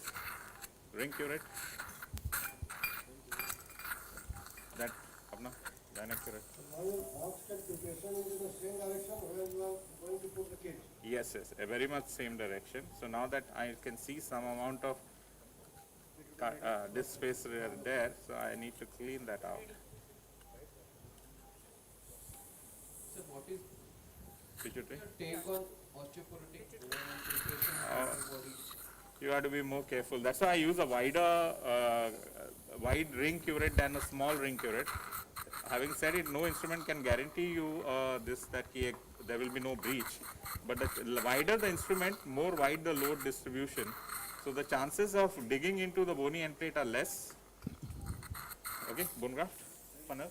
You don't use the saber, sir. So shaver, yes, we do use initial part, but then later you just stop. So that's the funnel. I'm going to put the bone graft in. Can I see? इतना ही है? कितना दिखा? कम पड़ेगा. Like to see, sir. Filling of the cage.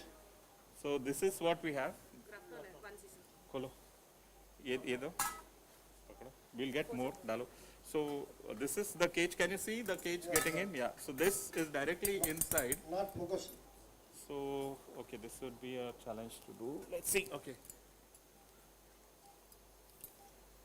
Don't move that. I'm trying to show them. So can you see the base blood there? Yes. Yeah, that is deep inside the disc space. So put in the graft, please, now. All in. Hey, don't open it. Okay, so this is going in, and I have touched this thing. Okay, डालो. Table का height कम हो सकता है बेटा?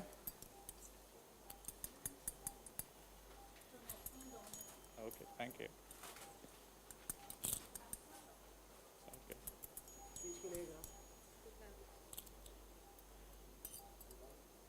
डाल दो. डाल दो.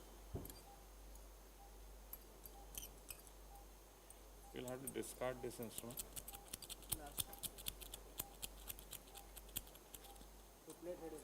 Done. Dr. Vishal, we did not see the cage. We have not yet put it. We'll just show it to you. So you are tamping the graft and then you will put the cage and then you will again put the graft behind the cage. No need. That should be good enough. I'm discarding because I have touched this. Someone wear a glove. Vishal sir. So once you will be inserting the cage, you will be shifting for the case presentation. Okay. So you have another 10-15 minutes. Sure. Okay, just give me 1 minute. Sorry, I have touched the microscope, so I need to change my gloves. Okay, done there. Now let's get a tamp, please. So this generally happens in your own setup also, or this is because of a new microscope you are using? So we use a Zeiss complete cover. Yeah. So the entire microscope gets covered. Okay. Here you have covered only the how to say, the hand grips. Yeah. So that leaves the upper part unsterile. So Sir. we have a cover that covers that also. So usually it doesn't happen. Yeah, Sir. can you hear me? Yes. So that's the graft going in. It's a fair amount of graft that has gone in. After this, I would do a trial. Give me a 12, 14 trial. So we'll do a 14 travel. 14 14 biggest. Yeah, 14 no? Yes, sir. So that's, What cage is this, sir? this is a capstone cage. So I'm doing a trial first.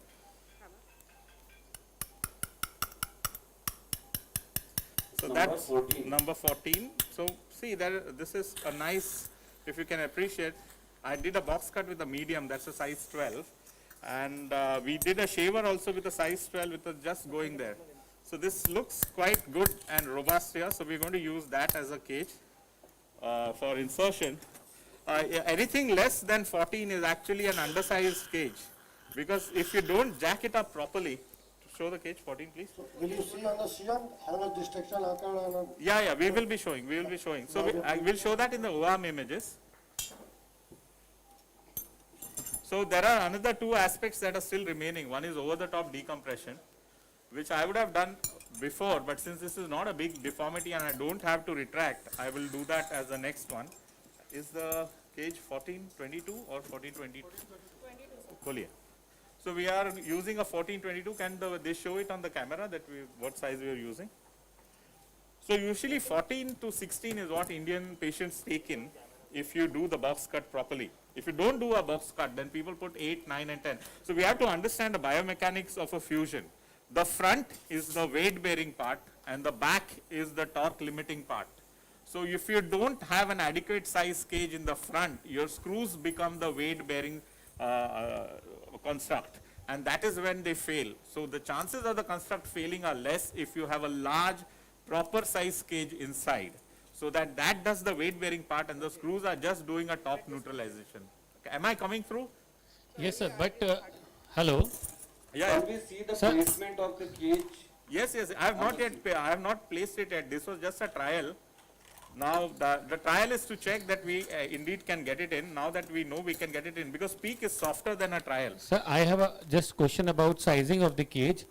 Because it's open till if we are mostly putting 10, 11, 12. But here you are saying that you routinely put 14 and most of the times 14 and 16. Yeah. So, is that over distracting or putting lot of the pressure on end plates or? Except for 1 or 2 cases, we have never ended up over distracting, because the average disc size is 12 plus in any patient. So when you're putting a smaller cage, in an open you rely on laminectomy as a decompressing tool. In an MIS cage, you don't do a laminectomy. You need to restore the anatomy.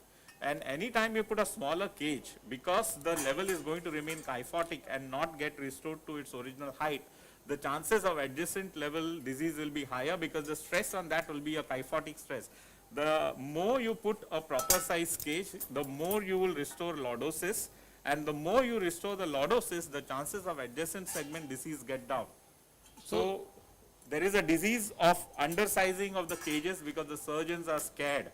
I mean, if you are scared, then spine surgery is not the branch to be in. We have to put a proper size cage. And that's what, if you do a anthropometric study of heights of disc heights, it is always going to be 12 plus in Indians. Even a 4 foot something lady would take a 12 size minimum. So I'll say most of us are undersizing, then that is the point taken. So even I would be very honest, I used to put 8 and 9 and 10 when I started practice. But as with time, as you learn, you only learn by making mistakes and learning from what you've done before. If you analyze your results over a period of time, I was fortunate enough to see my follow-ups, and everybody with a smaller cage ended up with a problem. That's the reason I have stopped doing a lot of O-lifts, because the idea of O-lift was to put a large 16 size cage, which we anyway put it from behind. So the other is, how much is the lordosis cage is there? Like, So this like is an 5 degree, anatomical cage, ideally 5S1 and 4-5, which are responsible for more than 60% of the lordosis of the lumbar spine, should have cages which are like at least 12 to 15 degrees lordosis, which are not available in the country. The expandable cages I'm not a big fan of, because expandable cage, the moment you put a joint in a weight bearing structure, that becomes its weakest link and it doesn't do the job well. But in cases where we have to do, we use a Medtronic expandable cage which goes up to, I think 12 degrees is their height that they open up. There is a 6 degree and an 8 degree opening up in their cages. So L5S1 you have to put a lordotic cage. If it is not available, you put an anatomical cage, but while you are giving your position, you give a position in extension, so that the position itself gives you some lordosis while you are operating. Yeah. Hi Vishal. Yeah. Hi. You want to say that as you become more senior, you put larger size cage? No, not at all. अभी तो मैं जवान हूँ यार, मेरे को क्यों बुढ़ा बना रहा है? Shailesh. Yeah, I just wanted to ask whether you distract, compress, or you use a snug fit cage? Use a snug fit cage, a proper size. You can see this is a 14 by 22 that we are putting in, and there it is going in. This we had done a trial. Were you there? Yeah, I saw that. Yeah, so there it is going in. So any thoughts on peak versus titanium? This is a peak cage, I think. Yeah. So we had this discussion before. I think we are. Yeah, there it goes. So there will be a bleed some point here. So I think we have gone beyond. This is a time to open up, check that it's adequate. You don't want to bang it too much in the front, because in degenerate annulus in the front might sometimes just bust. Can I get a ballpoint? Yeah. So you have to check two things with this, that there is adequate, it is not there, and here we need to bang it a little bit inside. So I can still take my ballpoint there. It's just flush here. Give me the holder. Yeah. So I'm going to re-engage the holder here and tighten it again, because peak, if you use a cage pusher which does not go into the threads at this point, the cage's threads will get damaged, and God forbid you want to do an extraction, you can never do that. So here, you always prefer a peak cage?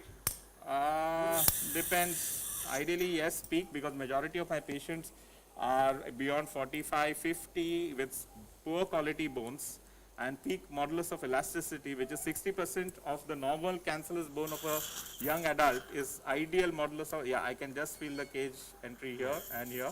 And so in your practice, you have seen subsidence of peak? Or yes, both. both. subsidence of peak and titanium will happen. The only advantage of peak is you can't make it out on X-ray that it has subsided. Loose, sir. Tight, please. So can we move to the opposite side? Table ko us taraf ghumaiye.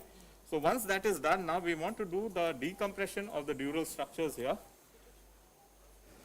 Table tilt kijiye. So that's the T-lift part which has got over, but the main part, that is the decompression, still remains. 1 minute रुकिए बस. कितना किया है? Do you use neuromonitor in this? No, cases? never. We don't it even in high grade distress. Neuromonitoring इसमें तो आप nerves देख रहे हो. It becomes an overkill you can use, Okay. but it becomes an overkill. So that's the structure there now. I have bonded this tube to that side. Okay, loose करिए इसे. So can tight कीजिए. Okay, now give me a suction with ball tips. So these are the suctions I use. They are a little blunt at the tip there, a little bigger size. That's your cage. So that's the ligamentum flavum here. Cure it to me, beta. So screen पे centering नहीं है? Okay, just give me 1 minute. I think I'm not centered here. थोड़ा हाँ. Is it centered now? Okay, so a little bigger one. Suction bigger one. Please watch it so that we get a... I have not focused it. I have not focused it. So okay. So ये section बंद हो गया. हाँ पकड़ो इसको. Give me a curate. Yeah. So this is the flavor. Can you see this? We removed a part of that. There is the root and its the vessels there. We've got to take this out. But we have to go over the top, so we will also dissect a bit here. Potty working? Yeah. So we take this thing down. Now they are heading for a over the top decompression of the opposite side. Yes.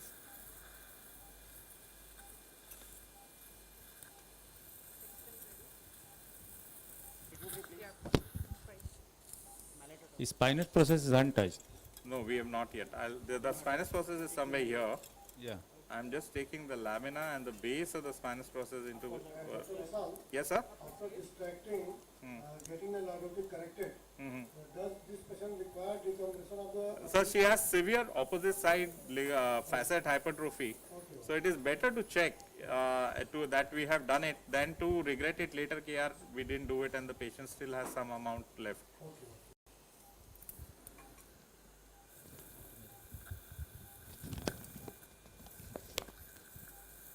Medial lateral retractor leg 4 का या 5 का.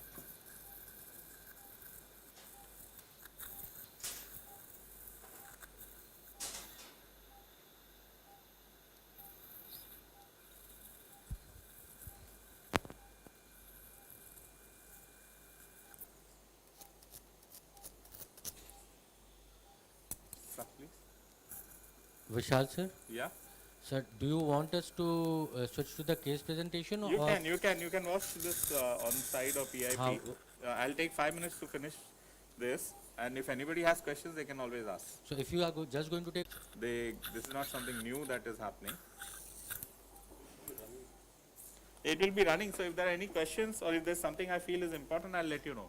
I'm just doing the exposure, you can run your cases by them. Let the picture run. And you will be on the Ortho TV, sir. You complete your case Yeah, yeah. as usual. Yeah.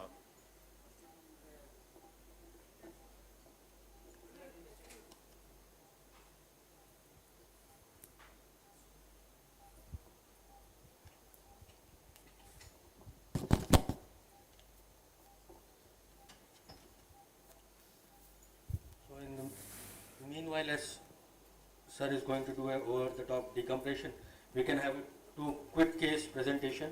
So with the panelists, I request Dr. Chhabra sir, Dr. S K Saraf sir and Dr. S K Singh sir to come on the dais, and I request the first presenter, Dr. Harpreet Singh sir, to come on the dais and present his case, and I request all the audience, do not hesitate, please question them so that we all can learn and they can learn too.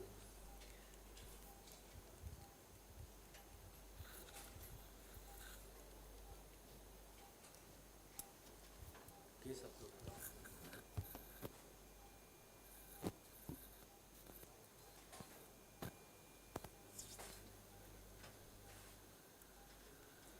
जाएगा तो case बताएंगे। one से case one.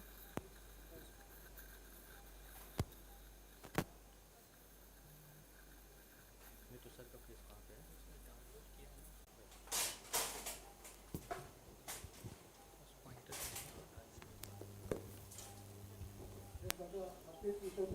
Hi sir, good morning. I thank Dr. S.K. Singh and Dr. Swaroop for inviting me here and having a very good academic program going. So I'll not take much time.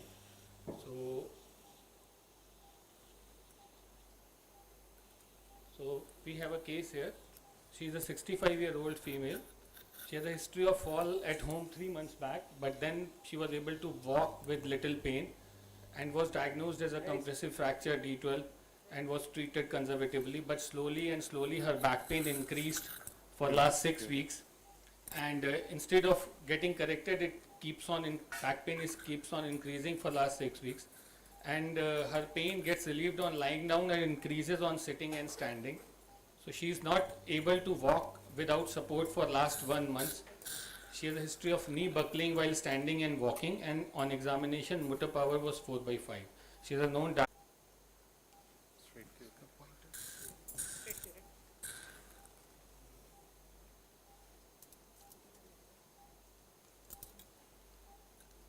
Okay, I cannot see. Okay, so this is the MRI picture. You can see that there is a D12 collapse, and it is hitting on the spinal cord here, and also if you can see, there is a lot of compression in the axial views, and it's a 3 months old fracture, and now it is going into a pseudoarthrosis. So we got her CT done, and if you see, her CT showed almost a hollow vertebral body here, and if you see a sagittal coronal view here, also you can see a hollow vertebral body. Actually what is happening is, because of the instability, the vertebral body is gone into osteonecrosis called as Kummel's disease, where the vertebral body has become osteonecrosis and has lost a potential for healing. Now whatever bed rest you give her, that will not help her, because she is already 3 months into it, and she has all the symptoms of mechanical back pain and developing neurodeficit because of the repeated instability and buckling of the vertebral body, which is hitting on the spinal cord again and again. So now this patient requires a stabilization, but that's what it is. She's a quite osteoporotic lady, and there is a large defect here. So how are we going to fill it? What are the options? Are we going to do only vertebroplasty?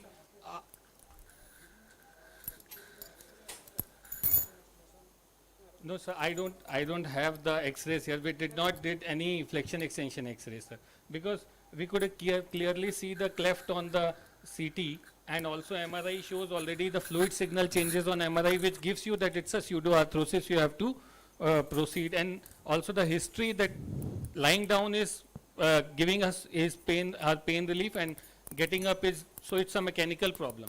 So here if you see, this is there. So what are the options I am discussing? One is you can do a vertebroplasty, but because she is having already neurological symptoms, then vertebroplasty alone will not be indicated. The other option is to fix and do a vertebroplasty. So how many levels up and down we are going to fix? I'll show you what I did here, and it opened up beautifully on the prone position, and I put the screws up and down because it opened up very well. So I was confident that I'll be able to construct the anterior column very well. So I did not go 2 levels up or 2 levels down. I stopped at 1 level up and down, and then I put a cement inside with bilateral transpedicular needles and filled the defect completely, and it filled very beautifully. You can see to the good shape. And then one thing I did to show one tip, that if you put the needle, both needle inside, and if it's a hollow cavity, then both the needle will be in the same cavity, and you can see that if there is no leaking, you put the saline in one needle and it comes out of the other needle very freely. You can do it from both the sides, so that you know that both the needles are in the same cavity and then there is no leakage. So once you will put the cement, so it will stay inside the vertebral body. And that is what I did. I put screws in that. What there is the immediate post-op X-ray, and this is 1 year follow-up X-ray. It is holding very well. Patient got relieved of her symptoms and started walking after 3 weeks of physiotherapy, and she's still fine. It is now almost 4 years post-op. So take home message from my side is on 3 or 4. Whenever you treat a osteoporotic compression fracture, you should always see that pain should gradually decrease. If your patient is complaining that pain is actually gradually increasing and she is developing symptoms of neurodeficit, then you have to consider that your vertebral body has gone into a pseudoarthrosis or Kummel's disease, and you should consider stabilizing it rather than continuing bed rest for it. So there are other options like vertebroplasty and fixations, and also now people are putting cancellous bone graft also who are not in love with cement. So these are the various options. Thanks a lot. In this case, sir, there was decompression was done in this case because the patient had a neurodeficit, so I wanted to decompress it also. Laminectomy was done. Just a midline laminectomy was done without sacrificing any facet also. Only vertebroplasty. Sir, it is that if the patient who has already developed neurodeficit or coming with the symptoms of having a problem in walking, so it is better to put screws and do a vertebroplasty. Even though it has opened up very nicely, sometimes it collapses again and then the patient will land up in some kyphosis. So it's better to stabilize. That's what I thought, sir. About fine. Number 543 to be kept ready. The clinical presentation of this patient is not uncommon, but many times we are missing it. And it's a very important message to everyone. It looks like a benign compression fracture post-osteoporotic, but what he said, the patient is not improving and then somehow deteriorates in between, then I think it's a red flag sign. Yes, sir. And I think we must recognize, and the surgery which you've done is the most appropriate surgery, and that is exactly anyone would have done. But I think I again say, the recognizing the problem and tackling it the way you did it, I think that's the message. Yes, sir. That was the message actually, that you have to recognize Kummel's disease. The patient is pain-free in the initial period of fracture, and then slowly the pain appears, and then it keeps on increasing and patient becomes bedridden. Many of the time these patients come with electrolyte abnormalities and other issues because of because they have become bedridden at home, and most of the time these are elderly ladies and elderly gentlemen. Compliments for a very well done Thank you, sir. case. You said there was neurological deficit. Yes, sir. And I believe there would be long tract signs. Yes, sir. So there would be a myelopathy. So it was a D12 fracture, so there was not much exaggerated reflexes were not there, but patient had a buckling. She was not able to stand without support, and gait instability was there. So gait instability means also L3 would have been lower, etc. So we take it that there were signs of neurological deficit. So to me that is the most important part of it, right? Yes, sir. If there is a neurological deficit associated with a vertebral compression fracture, as you have very rightly gone in for a fixation, yes, right? And yes, not just vertebroplasty. So that is a very important take-home message. In such cases, if you do only vertebroplasty, it will progress. The neurological deficit yes, will that's progress. what. So that is one thing I wanted to point out. You would obviously have got the feel of the screws, Yes, sir. as you would have put it. But normally we would always do a DEXA scan before and be ready with it. Suppose the DEXA scan is -4 or -5. You still would go on the feel of how strong the fixation is. But very often we need to augment the pedicle screws also. With the cemented and screws. we may need to add more levels of fixation also. Depending on yes, what sir. the feel Yes, is. sir. But if the patient has had a fragility fracture, diabetic, 65 years. Started on right? teriparatide. So very often we need to use more screws. Yes, we sir. need to augment. Yes, so sir. we would always prepare Number the 3. Yes, sir. what Dr. Saab wanted to talk about the dynamic X-ray. We often would go in for a dynamic MRI for no other reason but to also convince the patient. So dynamic MRI, you'll be able to see The buckling like of the. elbow flexion at the spine at that point, and that also gives us an idea on how unstable the spine is, right? So that is something that we would also do in our practice. The other thing is, see, it was, as you could see on the CT scan, almost the entire vertebra was polished. Yes, sir. Right, and as you place the patient, it opened up. It opens up. And the cement spanned from one end plate to the Other end plate, yes, sir. So sometimes there is a danger that because of the lack of cancellous bone on either side of the cement, it can also become like a cement ball. Yes, sir. And fusion may not take place. Yes, sir. So in such cases, we also with a cage and bone graft, That's so as to ensure that Yes. pseudarthrosis does not take place.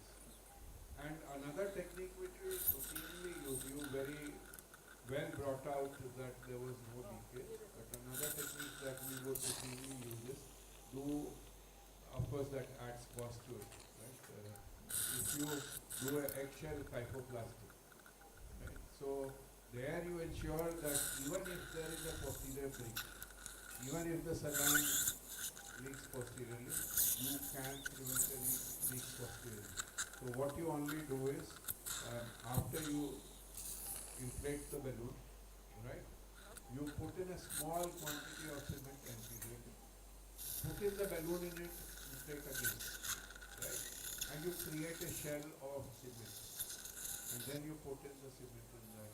So that ensures that no leakage posteriorly takes place, especially in a case where there is a neurological deficit, where you expect that there is a breach in the posterior cortex. This is something, but these are just some other augment. things which could Yes, be sir. considered. You did the case wonderfully, Yes, and the case did very Yes, well. yes, sir. These are only So, just some points. Thanks for highlighting, sir. This was done 4 years back. Now, I myself is shifting more towards putting bone grafts so that it augments the healing, and then also starting them on teriparatide. Little bit shifting away from cement, sir. No, but point well taken. See, if you have to go in for a cage and a graft, it adds to the it's yes. more invasive, more chances of complications. So if there is enough cancellous bone around, we would still do the same. Yes, sir. So as you have. Thank you, sir. Thanks a lot. Thanks everyone for patience hearing. Thanks a lot. So I'm here just finishing. Can you hear me? Yes, sir, we can hear you. The over the top is nearly finishing. So that's the, if you can give the suction please. Yeah, so there, this is the foramen at the top, and that's the lateral edge. Divra please. Okay, this will do. So that's the lateral edge of the, can you see this? And I need to take this out to complete it. Okay, sorry, I think that's all I wanted to show. Garrison. Sorry, sir? Yeah, that's the dural sac, and I've partially decompressed. The advantage was because we put in a cage there, it has opened up. So all the planes have opened up. So it is a little, how to say, less traumatic to try and do the over the top in such cases. Can you see the plane has opened up? So I just have to kind of take away the ligamentum flavum. I use the chisel to take away some of the lamina here, right up nose, and what we want to take out ball point. आप camera से दिखा सकते हो उस वक्त उस तरह इसको यहाँ पे फोकस कीजिए. So if you see the table, this is the parallel to the floor. I'm holding my Garrison parallel to the floor, and the patient is at that angle. So that much is how much I have tilted to the opposite side. My tube is also not straight; it is to the opposite side. So I'm working like that. So I get to see in the corner there. So what is your take on placing the or docking the tube in vertical lamina? Lamina where laminofacetal plane or junction is very small, or a sagittally oriented facets. So it depends on what you're going to do there. So if I'm going to do a decompression, nowadays we use 16mm tubes, so they are little better for small Indian tubes, precisely that reason. And in those cases, I would not use an expandable tube. I'll use a very, very focused 22mm P-lift tube. That will help me. So that helps. But yeah, if you are not very happy with using a small tube, then it is better in such cases to go open. So I am. Can you see the root there? Yes, we can. Okay, sir, beta. 3mm ready रखिए. Unless this is 3. अगर 3 है तो 2 दीजिए मुझे. So that's the extreme lateral part that we are decompressing. And I'm going into, this is where you got to be careful. This is where most disasters happen. Ball point बड़ा वाला दीजिए मुझे. Root. Yeah, I'm just going to delineate the anatomy a little bit better, hopefully. See, so that's the axilla of the root where my ball point is.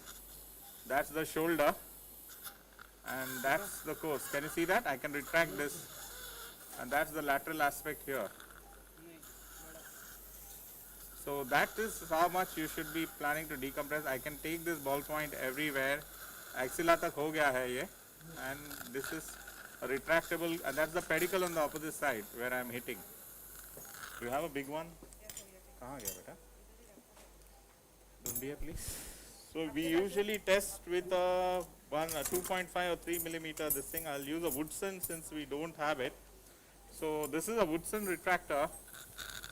I'm not happy putting, but this is going in. Can you see that? So that's a fair amount of decompression. Unless you want me to do more, we can do all of this out. So I think I would be happy doing this, stopping my over the top here. So that's how you should be able to retract the opposite side. That's the disc on the opposite side, if you can see. Yeah, so that's the foramen. This is the foramen at the top, and that's the foramen exiting below, and all of it is taking this whole number 4 at both the places. If you could dig up more, you will see the exiting ganglion there. There is no lamina, no this. So there is lamina. Actually, what I did was base of the spine. While I cut this base of the spine with an osteotome, and it's like a lamina is like a sandwich. So I took out one piece of it that was facing this with a chisel, and then we removed that. So now we have a roomy canal. You can see there's a lot of place here because the base of the spinous process here, and the inner part of the lamina is gone, and that's the decompression we have got. Now we got to decompress the ipsilateral side yet, because that is still not decompressed here. Can you see that? There's a fair amount of adhesion and all. So we'll come here and then we'll start with the screw. So thank you, and I think we'll come next on when the warm part of it starts. Sir, one last question, sir. Sure. Seedha karo isko. Yeah, tell me. Sir, what will be your workflow in case of degen listhesis? Is it the decompression first and cage, interbody cage next, or the first cage and go for a decompression? So here it wasn't a great listhesis, so we didn't do it. But in a severe stenosis, I would always do my decompression first, including over the top, because when you put anything inside, you are essentially causing a secondary stenosis with your Kerrison Roundja. Tighten, please. And when you do that, the chances of the patient waking up with a neurodeficit are very high. So when you make adequate place, see, nerves are like noodles in a tube. So once you make enough space for the tube to go in, the nerves will float inside the tube and not have a deficit. But if that tube is cramped, and then you are trying to push in large cases, they are going to cause some amount of additional compression. And in severe stenosis, you are heading for deep trouble, especially pinhole canals. We will always do, there is a classification system we have worked up where we want to do over the top, where you don't want to do over the top, and where you do the over top before and after. In moderate to severe, you do the over the top before you do the interdiscal work. That also gives you a lot more graft. Thank you, Vishal sir. We are shifting to the another case, and we'll come back once you are doing the fixation. Yeah. And now I request Dr. Abhinav Agarwal to present his case.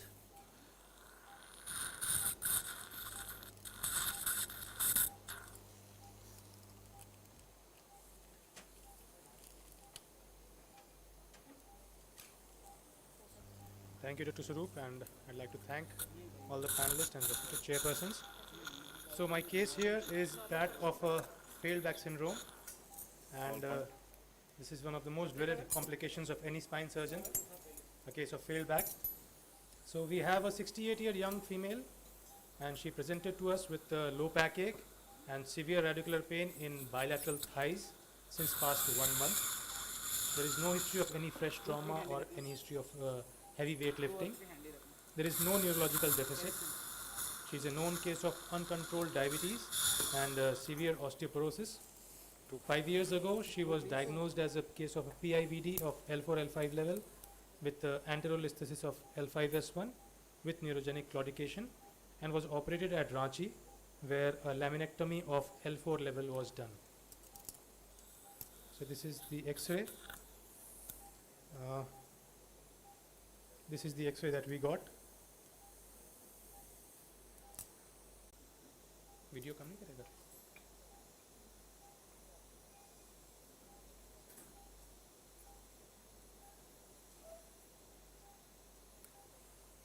Can you play the video, please?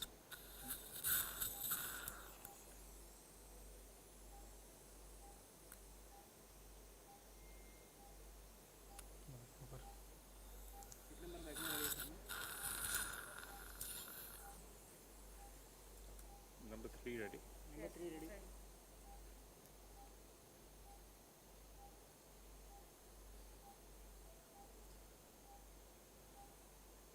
Ball point 2.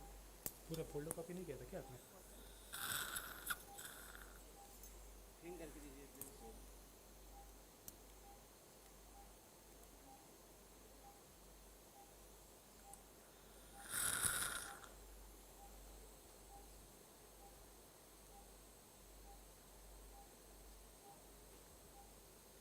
Dura.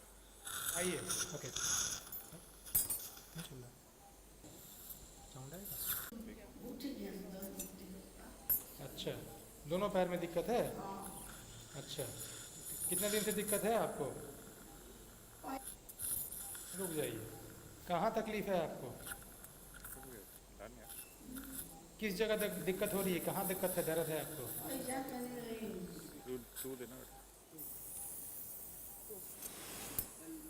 आइए.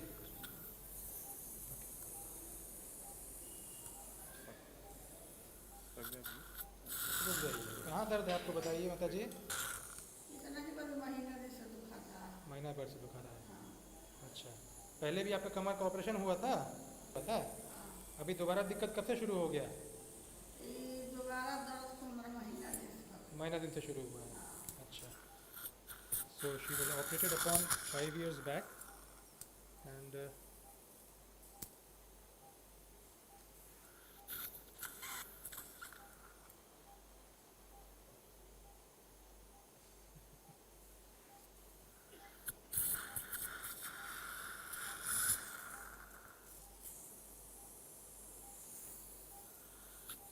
yeah. So this is her MRI. Is it visible? So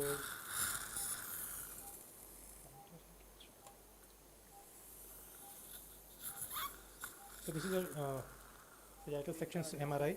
We can see that there are gross laminectomy was done at the level of L4. Can we magnify this?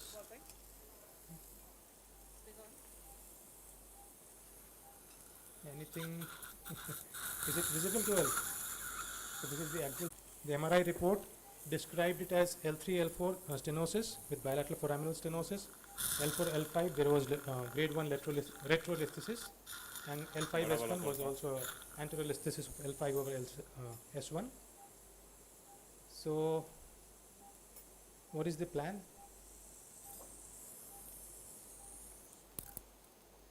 Sorry? Yeah, glad you asked. So I got a dynamic X-ray also, the flexion extension views.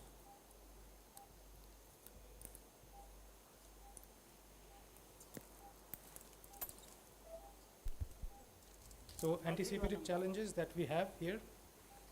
She was operated already with a laminectomy at the level of L4, so we are bound to encounter some previous surgery fibrosis. The dura must be exposed, so there are high chances of getting a dural tear while doing a surgery. She's a short, stout lady, and she's an elderly with osteoporosis, and she also has uncontrolled diabetes. So now, what treatment options do you have? How many would go for PLIF? She is having right leg radiating pain, no? I'm sorry? She is having only right leg radiating pain. Right leg radiating pain, but she has pain in both the legs. Both the legs. Both the legs. Screws, What was but her the DEXA? TLIF part is that. Sorry? DEXA of the patient? DEXA scan was not done, but she was, yes, she was definitely osteoporotic. DEXA was not done. Okay. So the issue is if you go back to MRI, at L4-5, if you see there is still a disc which is on the axial views, that the last row, third section. If you see this one? Yes. You see on the right side. This is L5-S1, I suppose. This looks to be L4-5 because there is no laminectomy here. There is laminectomy here. Picture is not very clear, I'm sorry. Sagittal MRI also there is a disc which is going on the right side upwards, and the first one. Okay. The MRI before that. This one? Yes. Okay. You see on the right side there is at the level of L5-S1, you're talking about this one?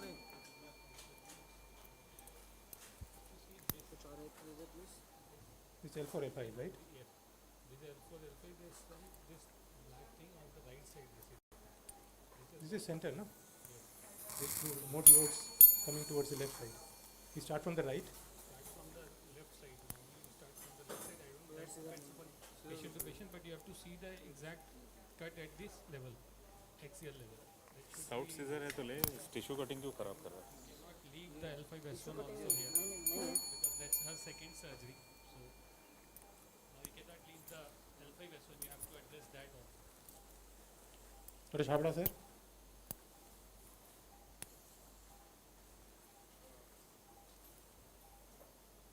I believe it is a claudication pain or a radicular pain. Radicular pain, sir. Radicular pain on the left side. More on the right side. Right. More on the right side. More on the right side. If it is only radicular pain, I would also, and what is the distribution of the pain? Which level? So more towards, it's a L3, L4 towards thigh and somewhat towards L4 level also. So L3 pain. L3 pain, yeah. Reverse femoral stretch test is positive. It is negative, sir. Is negative. It's negative. Fever is negative. Fever is negative. Fever is negative. Is it pain or more paresthesia and numbness that would cause this? It's more of a pain. I think we just heard her complaints. It's more of a pain. Right, because if you are saying it is anterior thigh pain, right, and radicular pain, and the reverse femoral is negative, and it's a diabetic patient, I would definitely get a nerve conduction study done, because the findings are discordant, right? Right. You have L3 pain which can't be explained very well with the MRI. With MRI. And reverse femoral test is negative. So I would want to rule out a diabetic neuropathy. That's why I was asking if it is more of sensory symptoms then. But anyway, I would not proceed forward without doing an NCV, and I would still do root blocks to confirm which root is causing the pain. Right. Before I would go in. Right. So right now, from the history and the findings, I am not very sure what to address. So a recent onset, a single 1 month onset pain. Will we going for neuropathic pain also? A sudden onset. Neuropathic pain can be recent onset. She is diabetic, right? But what can explain the anterior thigh pain with a reverse femoral test negative? L3, 4 is stenotic, you said, but L3 exiting route may not be compromised in that. So I would want to be very sure before I go in. I would get an NCV done. NCV showing diabetic neuropathy doesn't mean that the pain is not radicular due to the compression. But I would go in for a root block and confirm which route and then progress across. Okay, sir. And probably that may have been the reason for her failed back also. So I would want to be doubly sure. दो छोटे लैंगन pack retractor. Sir, regarding the flexion extension views, any comments on that?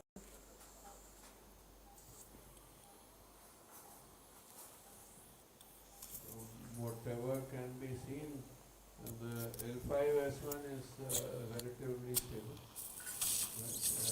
Not significantly unstable, right? And it will, in the history also, it will depend on where she localizes her back pain. Is it diffuse pain or localizing it to one point? Right. That would also give us a clue what the back pain is. For all you know, that if it is a diffuse pain, she is diabetic and osteoporotic. That may be responsible for the back pain. Navigation का ready करना sir. So overall treatment options do we have? How many would go for P-lift in this case? Yeah, machine Raise of hands. लगेगा sir. So P-lift has really gone out of fashion. How many would go for a T-lift? A T-lift scan? No one? Exactly. Exactly. So the exact problem is that MRI is showing so many findings. Either you can go all out and do L3 to S1, but then as a spine surgeon you have to first find out exactly what finding is correlating with the pain, and then maybe we can address that part. So at present it is difficult to judge what is causing the pain. So first we have to find that out. Yes, maybe. So you can try Perhaps that is the you can try cause a of nerve root block for that, and you can try a nerve root block for that, and L4 nerve root block because it's a superior migrated disc. Right. So it must be hitting L4 nerve root. So you can try that nerve root block, and if it relieves the pain, then you can be very sure that your surgery, whatever you do, T-lift, P-lift, that will relieve the pain. Right. Otherwise, she may again land up with issues. Absolutely. So we need to find out the source of pain actually, and we need to confirm that, and thereafter only we should go ahead. And suppose if let's take a hypothetical situation that okay, the nerve block was done and L4 level was the culprit level. What surgery would you prefer then? Tracker I'll do L4-5 and L5S1 T-lift also. You'll include L5S1 Yes, also? yes. Because L5S1 is already, listhesis is there, and you are going to fuse one level above for that. So I'll prefer to fuse L5S1 also at the same time. Anyone for we will also have to go more detail into जगह the कहाँ से history. बनाएंगे आप? Right. And that is the her diabetes. एक 2 minute दीजिए. We'll just open this. खाली करते फिर. Consider. Second thing is laminectomy was done 5 years back at the age of 63 or 62. Yeah. And it didn't help at all. No, sir. She was walking comfortably for the past 5 years. With laminectomy, She was absolutely so that symptom free. also- That's also a point. Yes, sir. That at that point with अभी this हटा दीजिए. spondylolisthesis, and just laminectomy was done and nothing Chief. was done. Nothing was done for the And she listhesis improved. or enterolith. She So improved why? drastically. Thank you. So We don't know, we haven't seen the X-ray before the first surgery.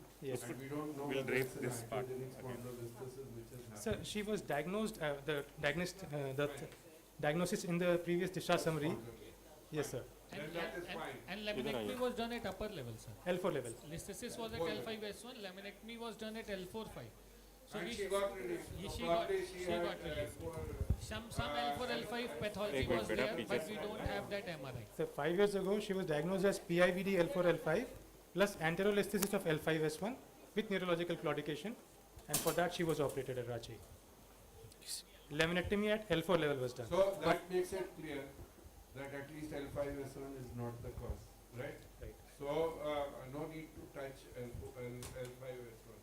But So even if the root block suggests that L4 is the culprit, Is the culprit level. I would just decompress it.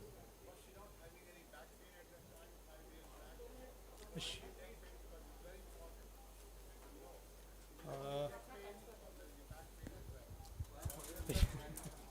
the patient cannot relate. But she was asymptomatic in between. Sir. She was asymptomatic So for this 5 years, sir. But her symptoms, what she was telling is L5 dermatomal pain. In the video, what it was not the L3. Dr. Vishal must have finished. So let's thanks to him. Clap. Oh. He'll be doing the fixation part also. So considering that video that she's telling L5, so then because her symptoms were on the lateral aspect of the calf. Yeah, are we going for the OT room or we consider? Can you shift the presentation? I think before you decide, because it's time, I think we must go back to the patient again. And I think I would like to know more the clinical examination findings. Number one, talking to the patient again. Is it proximal to the knee, that is the thigh level, or going and radiating right up to the leg or the foot or things also? Because decision over here is L5, L4-5 only, or to include L5-S1 also. So what about L3, L4? L3, L4, would you like to include the long segment? I mean, probably not. That's what I think so. In the fixation. Okay, sir. So quickly going on forward, how many would prefer only discectomy at the level of L4, L5 or L5-S1? Okay. With the symptoms, absolutely. Discectomy along with decompression of the L4 nerve root. Okay. Yes, of course. Yes, of course. Laminectomy, endospinal teres, no one. Okay. Foraminal injections, how many would prefer that? Yes, sir. So foraminal diagnostic block would be a thing, yes. And if the symptom improves, would you be preferring only a foraminal injection, or would you still like to go and operate? If suppose the patient improves on L3, L4 block. I would give the option to the patient. Okay, sir. We normally would repeat at least 3 injections to get an optimal outcome. So the patient improved with the L3, L4 injection, foraminal injection, and that's what I did. I went in for a transforaminal endoscopic discectomy and bilateral foraminotomy at L3, L4 level. That was her culprit level under local anesthesia, and there was no fixation was done because on the flexion extension views, the spine appeared to be relatively stable, and she was working on that for the past 5 years, the stable spine. It was only a recent onset symptom that she had. And so this is a previous incision. Although incisions don't matter, the length of the incision, this was a 10 centimeter incision for a L4 level laminectomy that was given.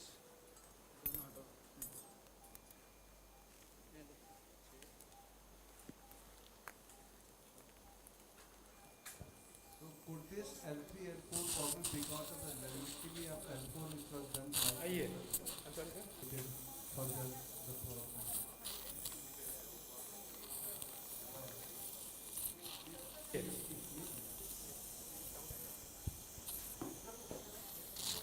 रुक जाइए।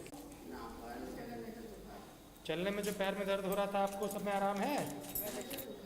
अभी नहीं दिख रहा है? जैसे ये। So this is post-op 1. रुक जाइए। First post-operative day. अभी कहीं दिक्कत है आपको? बाकी जो पैर में दिक्कत था आपको? चलने में जो पैर में दर्द हो रहा था आपको सब में आराम है? अभी नहीं दिख रहा है? जैसे पहले तकलीफ थी आपको? खुश नहीं है? हाँ। खुश है कि नहीं है? खुश है ना? खुश है बेटा। So finally I had to extract it out from his mouth. Thank you so much. Thank you. I will request Dr. Vinit Yadav to present his next case.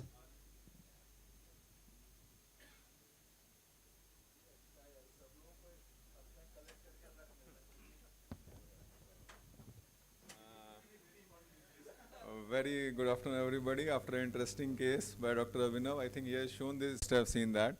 And that's one of the dicey thing, where to operate and when to operate and what should be the treatment plan. Okay. So this was a young gentleman of age 50 years. He came to our OPD with back pain, and this was his X-ray. And he had localized tenderness. He came walking to our OPD. He just came with pain from last few days, and this was increasing day by day. On and off history of fever and no significant weight loss. We got his dorsal spine X-ray done, and this was the X-ray what we got.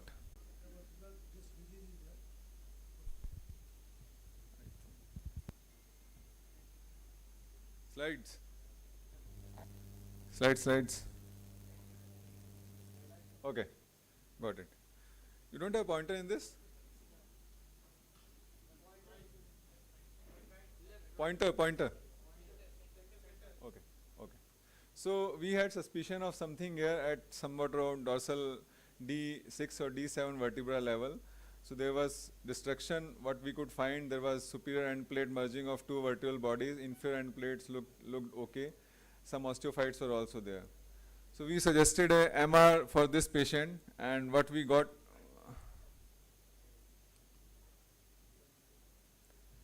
So this was his MR.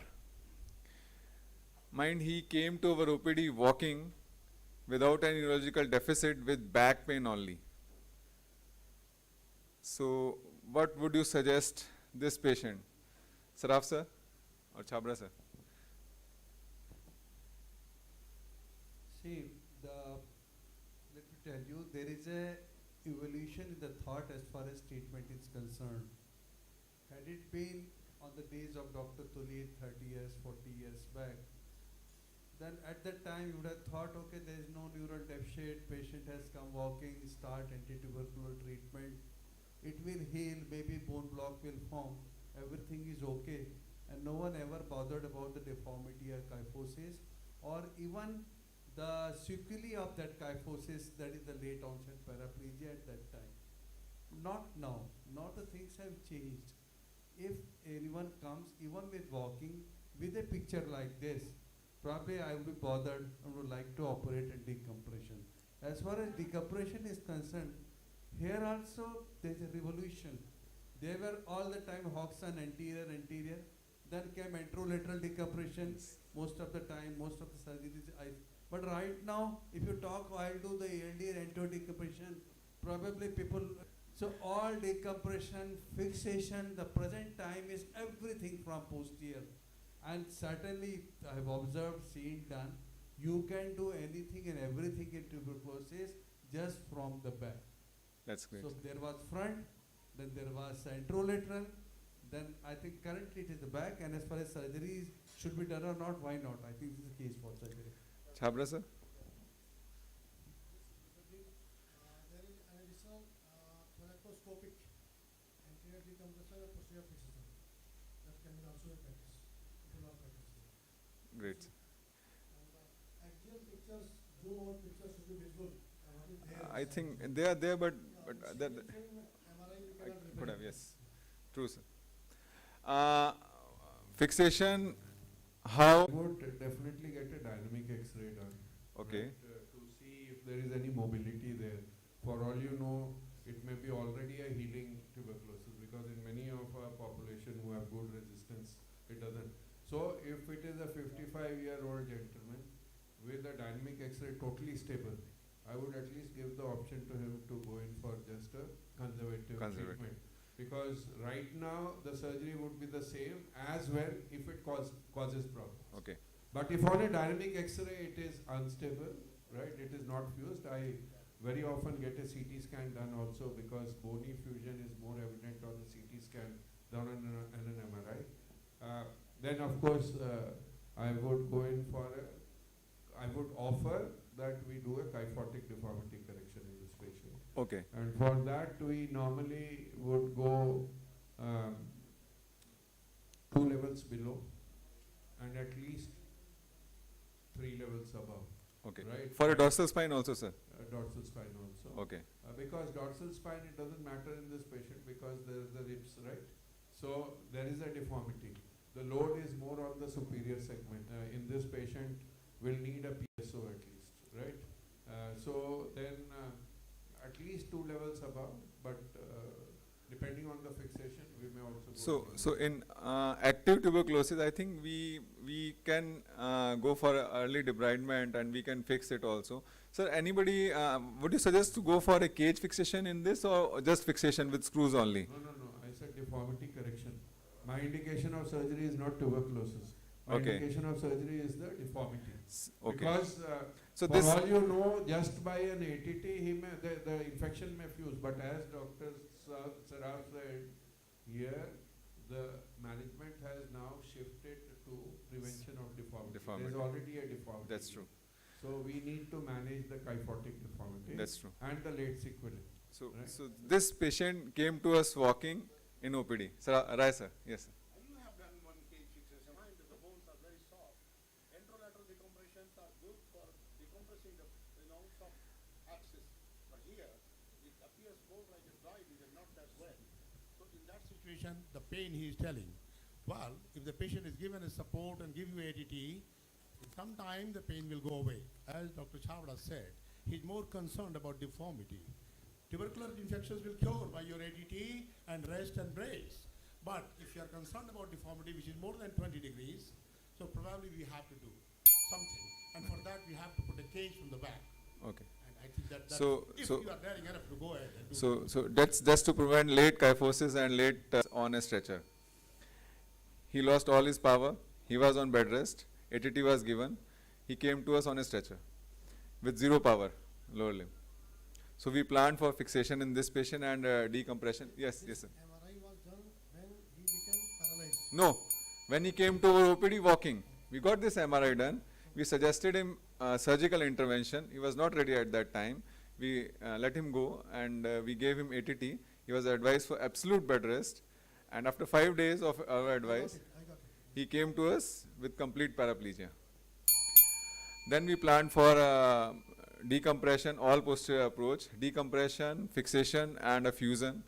So Sarup must have done a transthoracic approach in this patient, anterior screws fixation, but I think that's too much skill and that causes more of morbidity in these patients sometimes.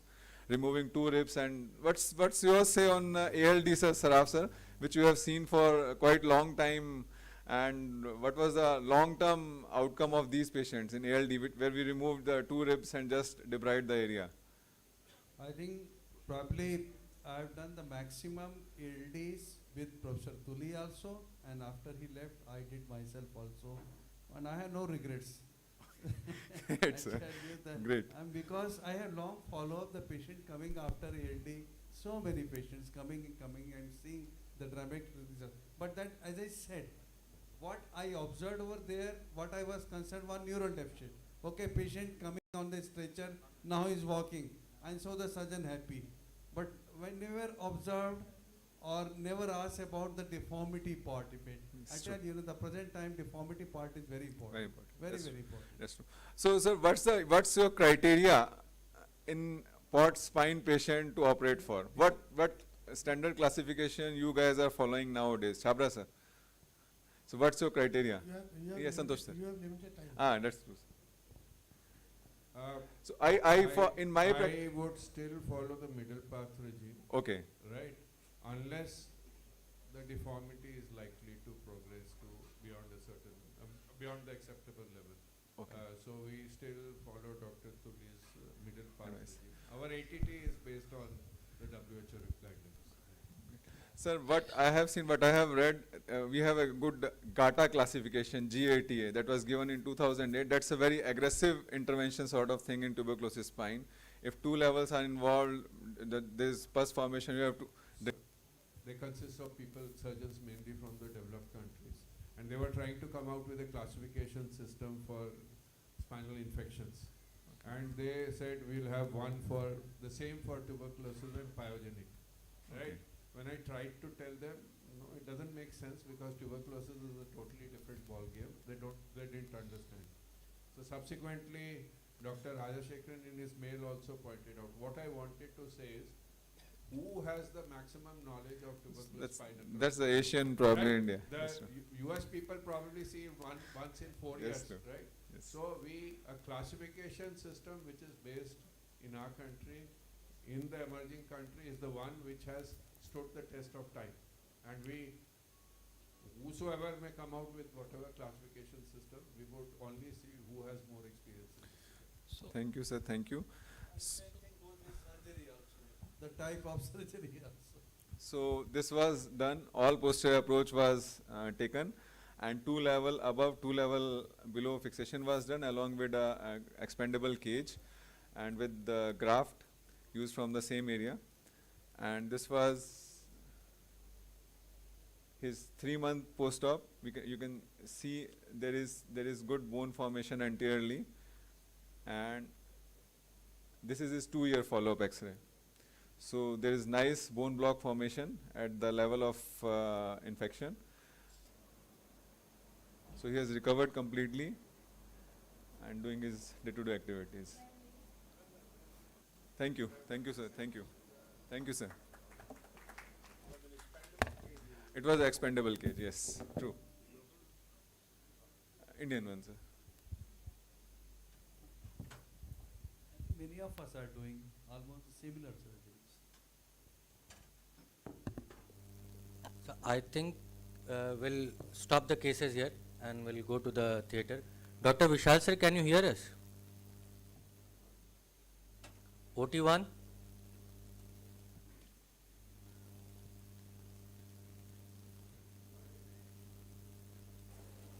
Yeah, can you hear me, Dr. Patel? Yes, I can, sir. Yeah, so we have just finished acquiring image from the O-arm. Okay. And now that is getting fed in the navigation. We will be taking out getting all the equipment recognized by the navigation so that we can start with our implantation. Give me 2 minutes. Okay, sir. You have the latest, this is O2, this is as good as it gets for navigation. Probably the only other 3D navigator that comes close to this is a Mobis.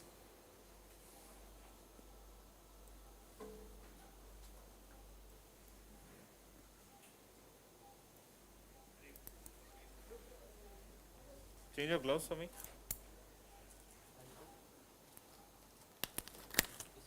So there are two options with this. One is you can keep the O-arm in the field, but that restricts your movement. So we prefer to take it out. I think Bharat Bhai in Ahmedabad keeps the O-arm in the field. That's also an option. Then you can use its 2D images too. But the O-arm is coming in between. We are unable to see the screen. The cameraman. They will see. Show you now. Okay. So now what I'm doing is needle किधर है? Pack needle. So this is the pack needle. Can you see that? Yeah. Camera भाई ये दिखाएंगे. पहले ये दिखाइए. So we'll come to the images later. So this is the pack needle. This is one of the stars of the whole thing. So what I'm doing is this is a patient tracker. So this 4 glion. And once you do this, what I'm trying to do is this is recognizing the spatial orientation of all the instruments. So it can use the algorithm to interpret it and put it where virtually on the screen where it is. Can you hold this on a more sterile surface? Don't keep it here. Okay, next tap. So this is the tap. We are doing the same. This have when you're using Medtronics, it's easier because it is. Select the correct instrument, please.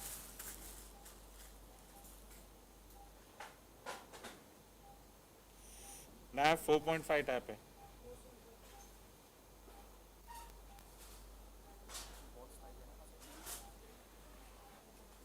Okay.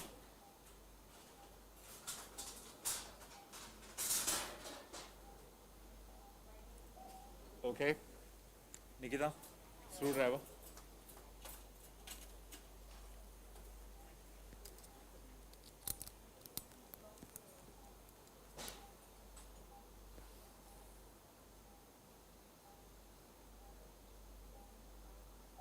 Okay, so these are the instruments that have got verified. So now the tracker and a pen. So can we make a picture-in-picture where we get the direct feed of the screen to them? It's already there, sir. It's already there. It's already there. Okay, so now a pen. वो pen था वो कहाँ गया? Skin pen था ना अभी? नहीं है तो बीटाडीन दे दीजिए. Okay. Yeah. So sorry, you need to Varun. Axial, lateral. I don't need the AP. Varun चलना है फटाफट काय चलो. And centralize it, please. Make it 3 screens.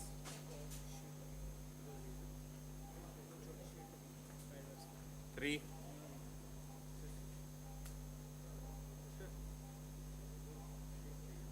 छोटे शीट लगेंगे. third one, yeah. Are te nahi re. Te.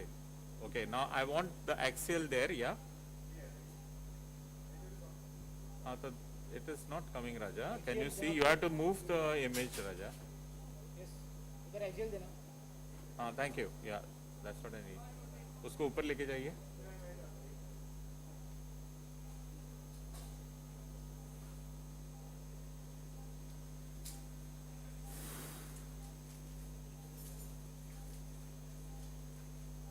Sorry, every surgeon has his preference on the navigation screen. Mine is a little different. I apologize. Yeah, this is, can you see the screen now? Yes, sir. So this gives you a fair amount of orientation. Can you put the tracker length? Direction. Projection, 10 centimeters. So the blue part is where the true needle is, and the yellow part is what is the projected track it will take if I continue at that angle. Can you see that? So this is where my entry point will be to get a good L5, and for L4 it will be here. Can you see this? Yes, sir, we can appreciate it. So this is the entry point I plan to take. So I'm just, this is how I do it. People prefer to go through their own wounds. So give me a blade, please. Skin blade. So this incision, about 2 centimeters. BP to be kept around 100 so that it doesn't bleed too much. Yeah, okay. Give me the bleed. Thank you, ma'am. Just this thing. Mallet ready. So there it goes. And hammer. Length कितनी है? अजून दा. So show me the length. That's the length. How much? 45. So 45 is an optimal size of screw that can be used here. Direction off. Short करो. Yes. Yeah, okay. Wire to me. Guide wire. जो भी है ना. Dilator last. Nikita. First dilate. Yes. First. Yes. Mallet ready. Sorry, hammer. So this gives a little bit of substance to the wire so that it doesn't buckle while you're hammering. I'm holding about half a centimeter which I want to go in, and when it starts hitting my thumb, I stop. So that's the amount of wire I want to go, let it go in. Can you hold it, please? Sure. तेरे हाथ में क्या है? Okay, yes, sir. Sir, in meanwhile, can you show us the cage position, where the cage is lying? Can you show the AP and lateral? Aro. Varun? Show the before the 2D images, please. On the worm. Even I haven't seen, so. Back needle ready.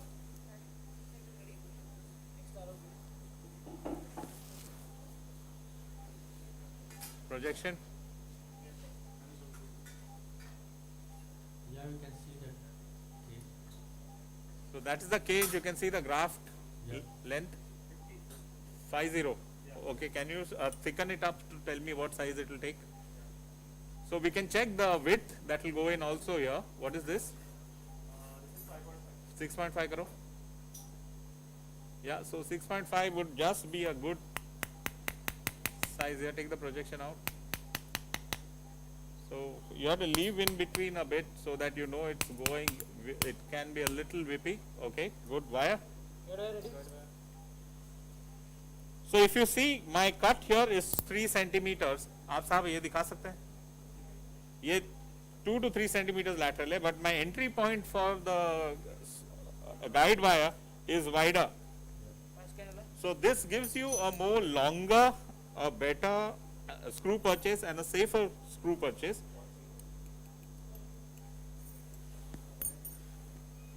Do the opposite. Long artery. Marker. Back needle.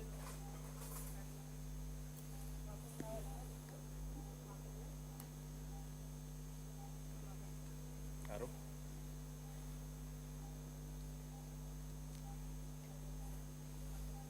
So Sri used to be an assistant professor with Sion Hospital. He's joined us as a junior consultant, but he is a pro when it comes. He's better than me most of the times passing screws. Younger people have it better because they are more used to their iPod, how to say, PlayStation and everything. So they're more oriented for technology than old foggies like us. Okay, next one.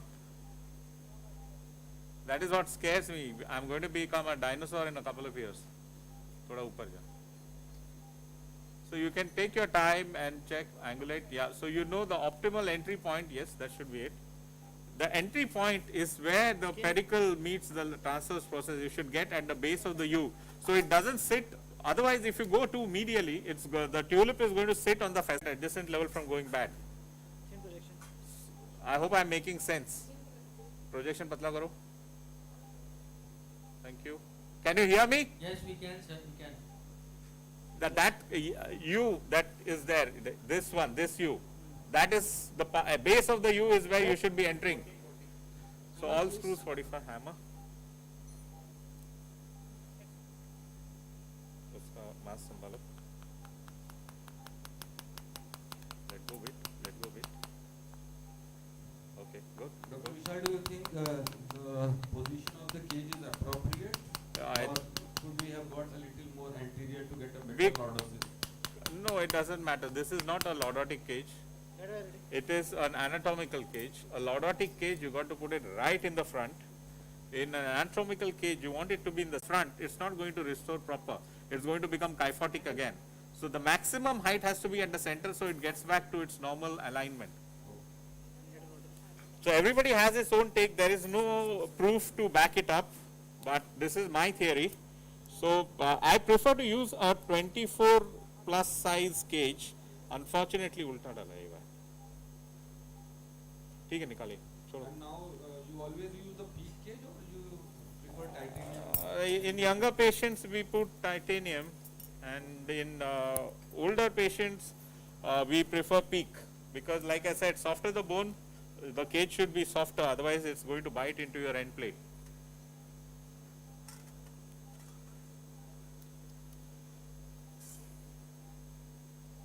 So this is what I call democratization of pedicle screws. There used to be a time when they used to talk about the learning curve, pedicle screw mein ye takleef hota hai.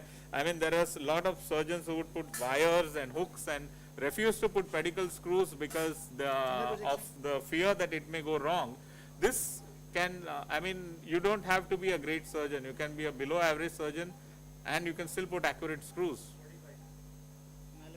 It is as easy as that. It's fairly quick, it's fairly adequate. Initial few cases to get used to the technology and the nervousness is going to be there, but it makes a lot of sense. Can you see how wide we are going, Leaf?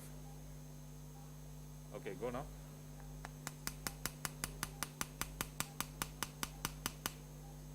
No. It's on the spinous process. Too wide. Sir, are you planning to do a bicortical purchase? We can if we want to. She's fairly young, so no need to do that. Too wide, beta. Too wide. Take it up. So we, I think, got a very wide entry here, and that's going to be a challenge. Projection. 10 centimeters around. Sir, any experience of using the patient tracker on PSIS pin? Yes, we do. Problem with PSIS is going to be hammer. Wait. Same one. Go. Hang on. Why? Put the threaded part in. So we use in PSIS. So what happens is, आप इधर दिखा सकते हैं? PSIS में, it will come somewhere here. So you have to keep your camera downstairs and putting this L5 screw, and if you're putting S1 becomes a challenge because it comes in the way. So I used it a couple of times. I still use it when there are tumors to be done, sacral tumors especially. It's more accurate in that case. But pedicle entry, goes. And put your tracker there. We tried that too. Again, it causes a problem at the ipsilateral side. So PSIS tracker is not something I'm very fond of. There are people who use that. I mean, they are comfortable and they're more surgically talented. Not in my case. Can we just show the C-arm so that people can see what is happening, or it's not available? So these are the 4 wires, Dr. Patel. Yes, we I'm can sure see the wires. these are the wires gone. So because it's a demo case, how does it correlate to the CM? How accurate it is? It's better shown so that everybody understands. And I use this as a check. Though we haven't yet had the misfortune of putting a single screw outside, you never know when destiny decides to give you a shorthand. So it's better to check always. There is nothing like कि 100% ठीक होगा. There is always a point something error margin which we don't want to be facing. So always check this. I do this check. There are a lot of surgeons who don't. My boss personally doesn't do it. He finds it a waste of time. But I mean, I'm a very scared surgeon, so I prefer to do it all over again. So एक AP लेना बेटा और फिर एक lateral.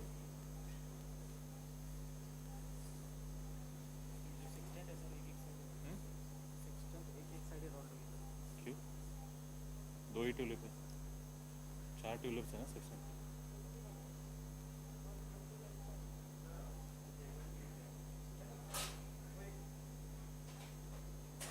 Tilt है म्हणजे? It's okay.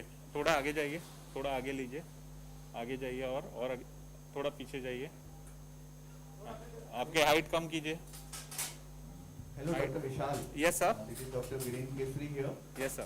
And asking you the path of trajectory and the direction of trajectory while putting the wire. So I prefer to go very wide and lateral. So that gives you a good trajectory. So that is what we have got. Can you see the trajectory? I just want to say, I just want to ask the Lateral. direction angle from the skin to the vertical wall. So I go about 5 to 6 centimeters lateral to the midline. And before taking the nick, we always check on the O-arm projection what would be an optimal entry. That's what we did. That yellow projection I was sure I'll repeat the step so that it is better understood now. But I'm just checking with the lateral. So what you do is you put your navigation pin on the needle on the skin and you draw a projection. That yellow line was the projection. So it projects where it's going to enter. So you have a clear idea which is an optimal entry point. So you just cut where it is to be there and that's it. Now in the AP, CM is good, sir. ठीक है, एक क्योंकि उसका फिर ये खत्म हो जाएगा. एक सेट में 2 ही ट्यूलिप्स है.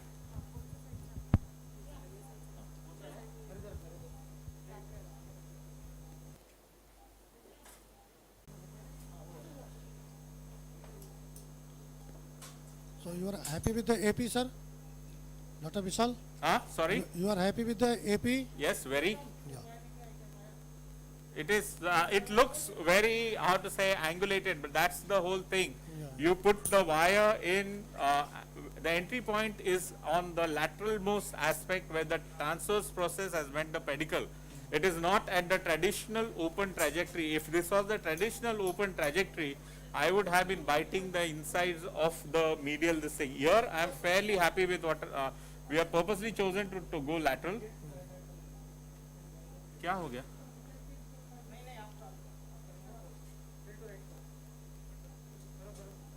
बस बहुत ज़्यादा हो गया. हाइट बढ़ाइए बेटा. जाइए ऊपर. हाँ, शूट कीजिए.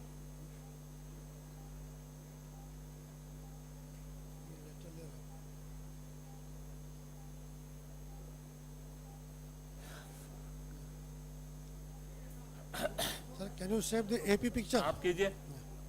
On the monitor. लैटरल दिखाइए बेटा.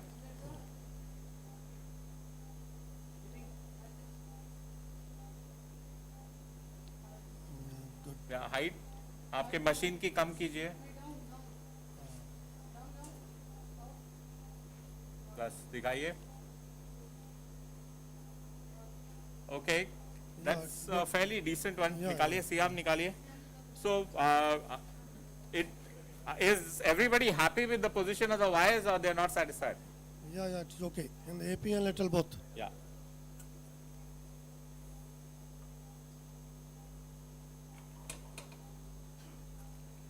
So a lot of people skip this step, correctly so, but I try to do this every single time. It is just an insurance that you buy that your wires and everything is okay. After this, the steps are fairly straightforward. You have measured the size. The average size we could think is optimal is 45 here. So 6.5, 45. yeah, so this one was measured 45. So I will now dilate this. So the entry point, do that. Choose. Can you see? Give me the needle. So see, Varun, can we get a projection? Idhar ek camera कीजिए. नीचे. So I'm just trying to show how to get the projection there. Project kar. So what you see in the is the blue. The blue is that position of the true needle, and yellow is the projection. So here I would want to go. My entry point would be somewhere here. Am I being clear? Yeah. To the gentleman who asked me this question. So my blue is still on the skin. The yellow is the projected line it will take if I go with this entry point. So that's what determines the entry point. Slight angulation is downward. So you can go up, down as the pedicles are. So here I would go like this, a little up. Can you see the image in image? Where Perfect, yeah, perfect. so that's how it is determined. So it is good to use Medtronics with an O-arm because their instruments are made for it. So I'll just show you this.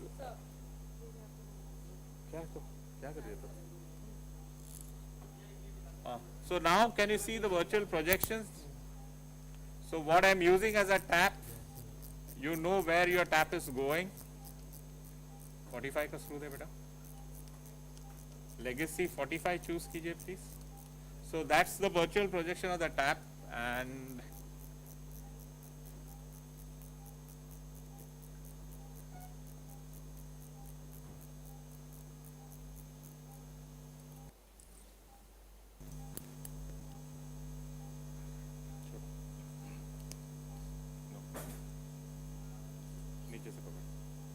you have to be careful. You just got to hold on to the wire so that it doesn't walk out. So this is the screw that we are going to use. It's a 45 millimeter Legacy. To be honest, I'm using this for the first time. I usually prefer to use the Solera. The screw, and that's where the screw is going in.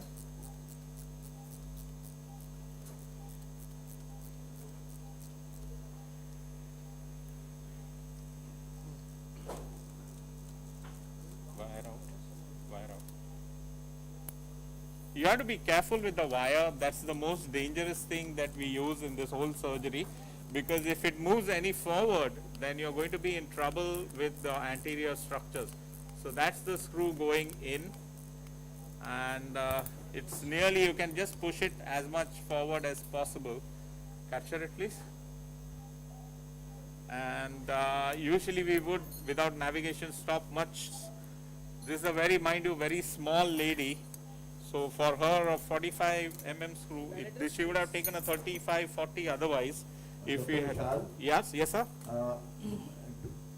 Do you check the real-time movement of the patient while putting a screw?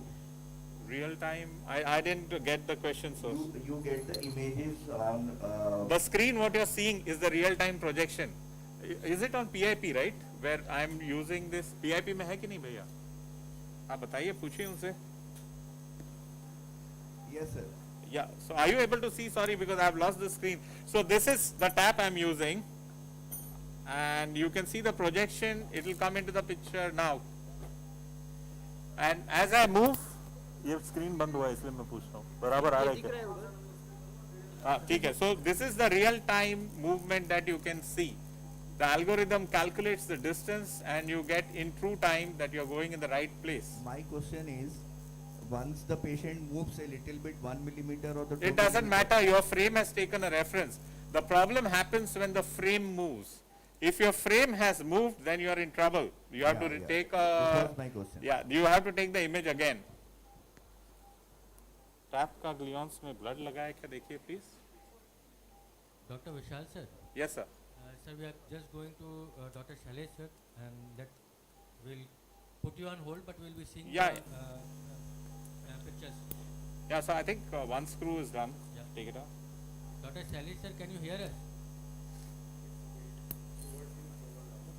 Clean करो इसको. OT2, Dr. Shailesh sir, can you hear us?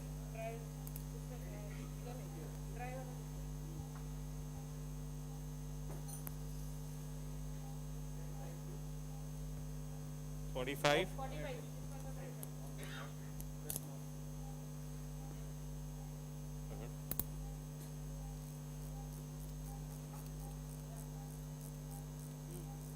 क्या हो गया?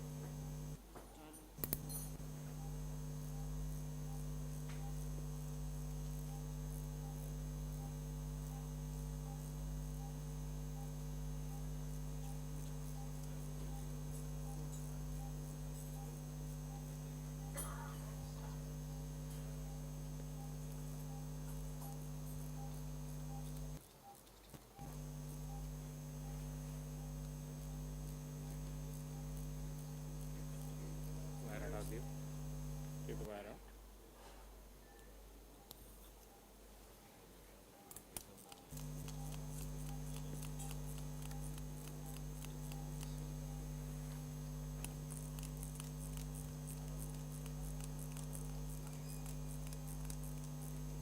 Okay, we are good here.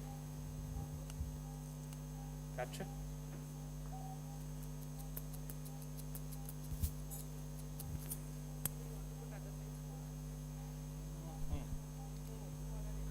ये कौन सा है?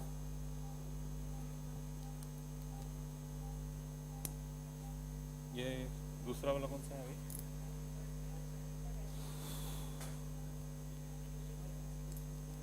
Use हो सकता है ना? चलो चलो।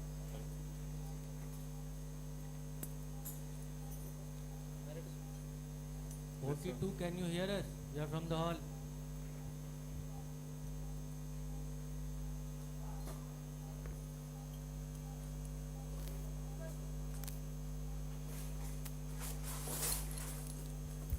इसको दे रही तूने किया है बहुत सारा। इसको पकड़िए, निकालिए, ये पकड़ के ये निकालना है। निकालो निकालो निकालो, मैंने पकड़ा था। टाइम दो, ठीक, प्यार से मेरा ऑडियो फील कीजिए। Dr. Sally sir, can you hear us?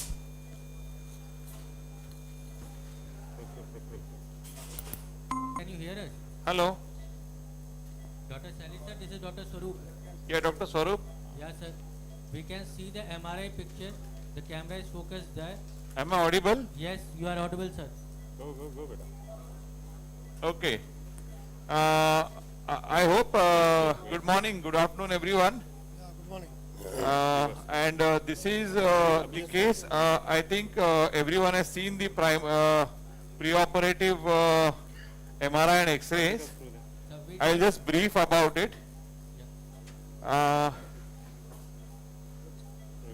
Can you see this MRI here? Not on skin, sir. Not on skin. X-ray and MRI, can you see?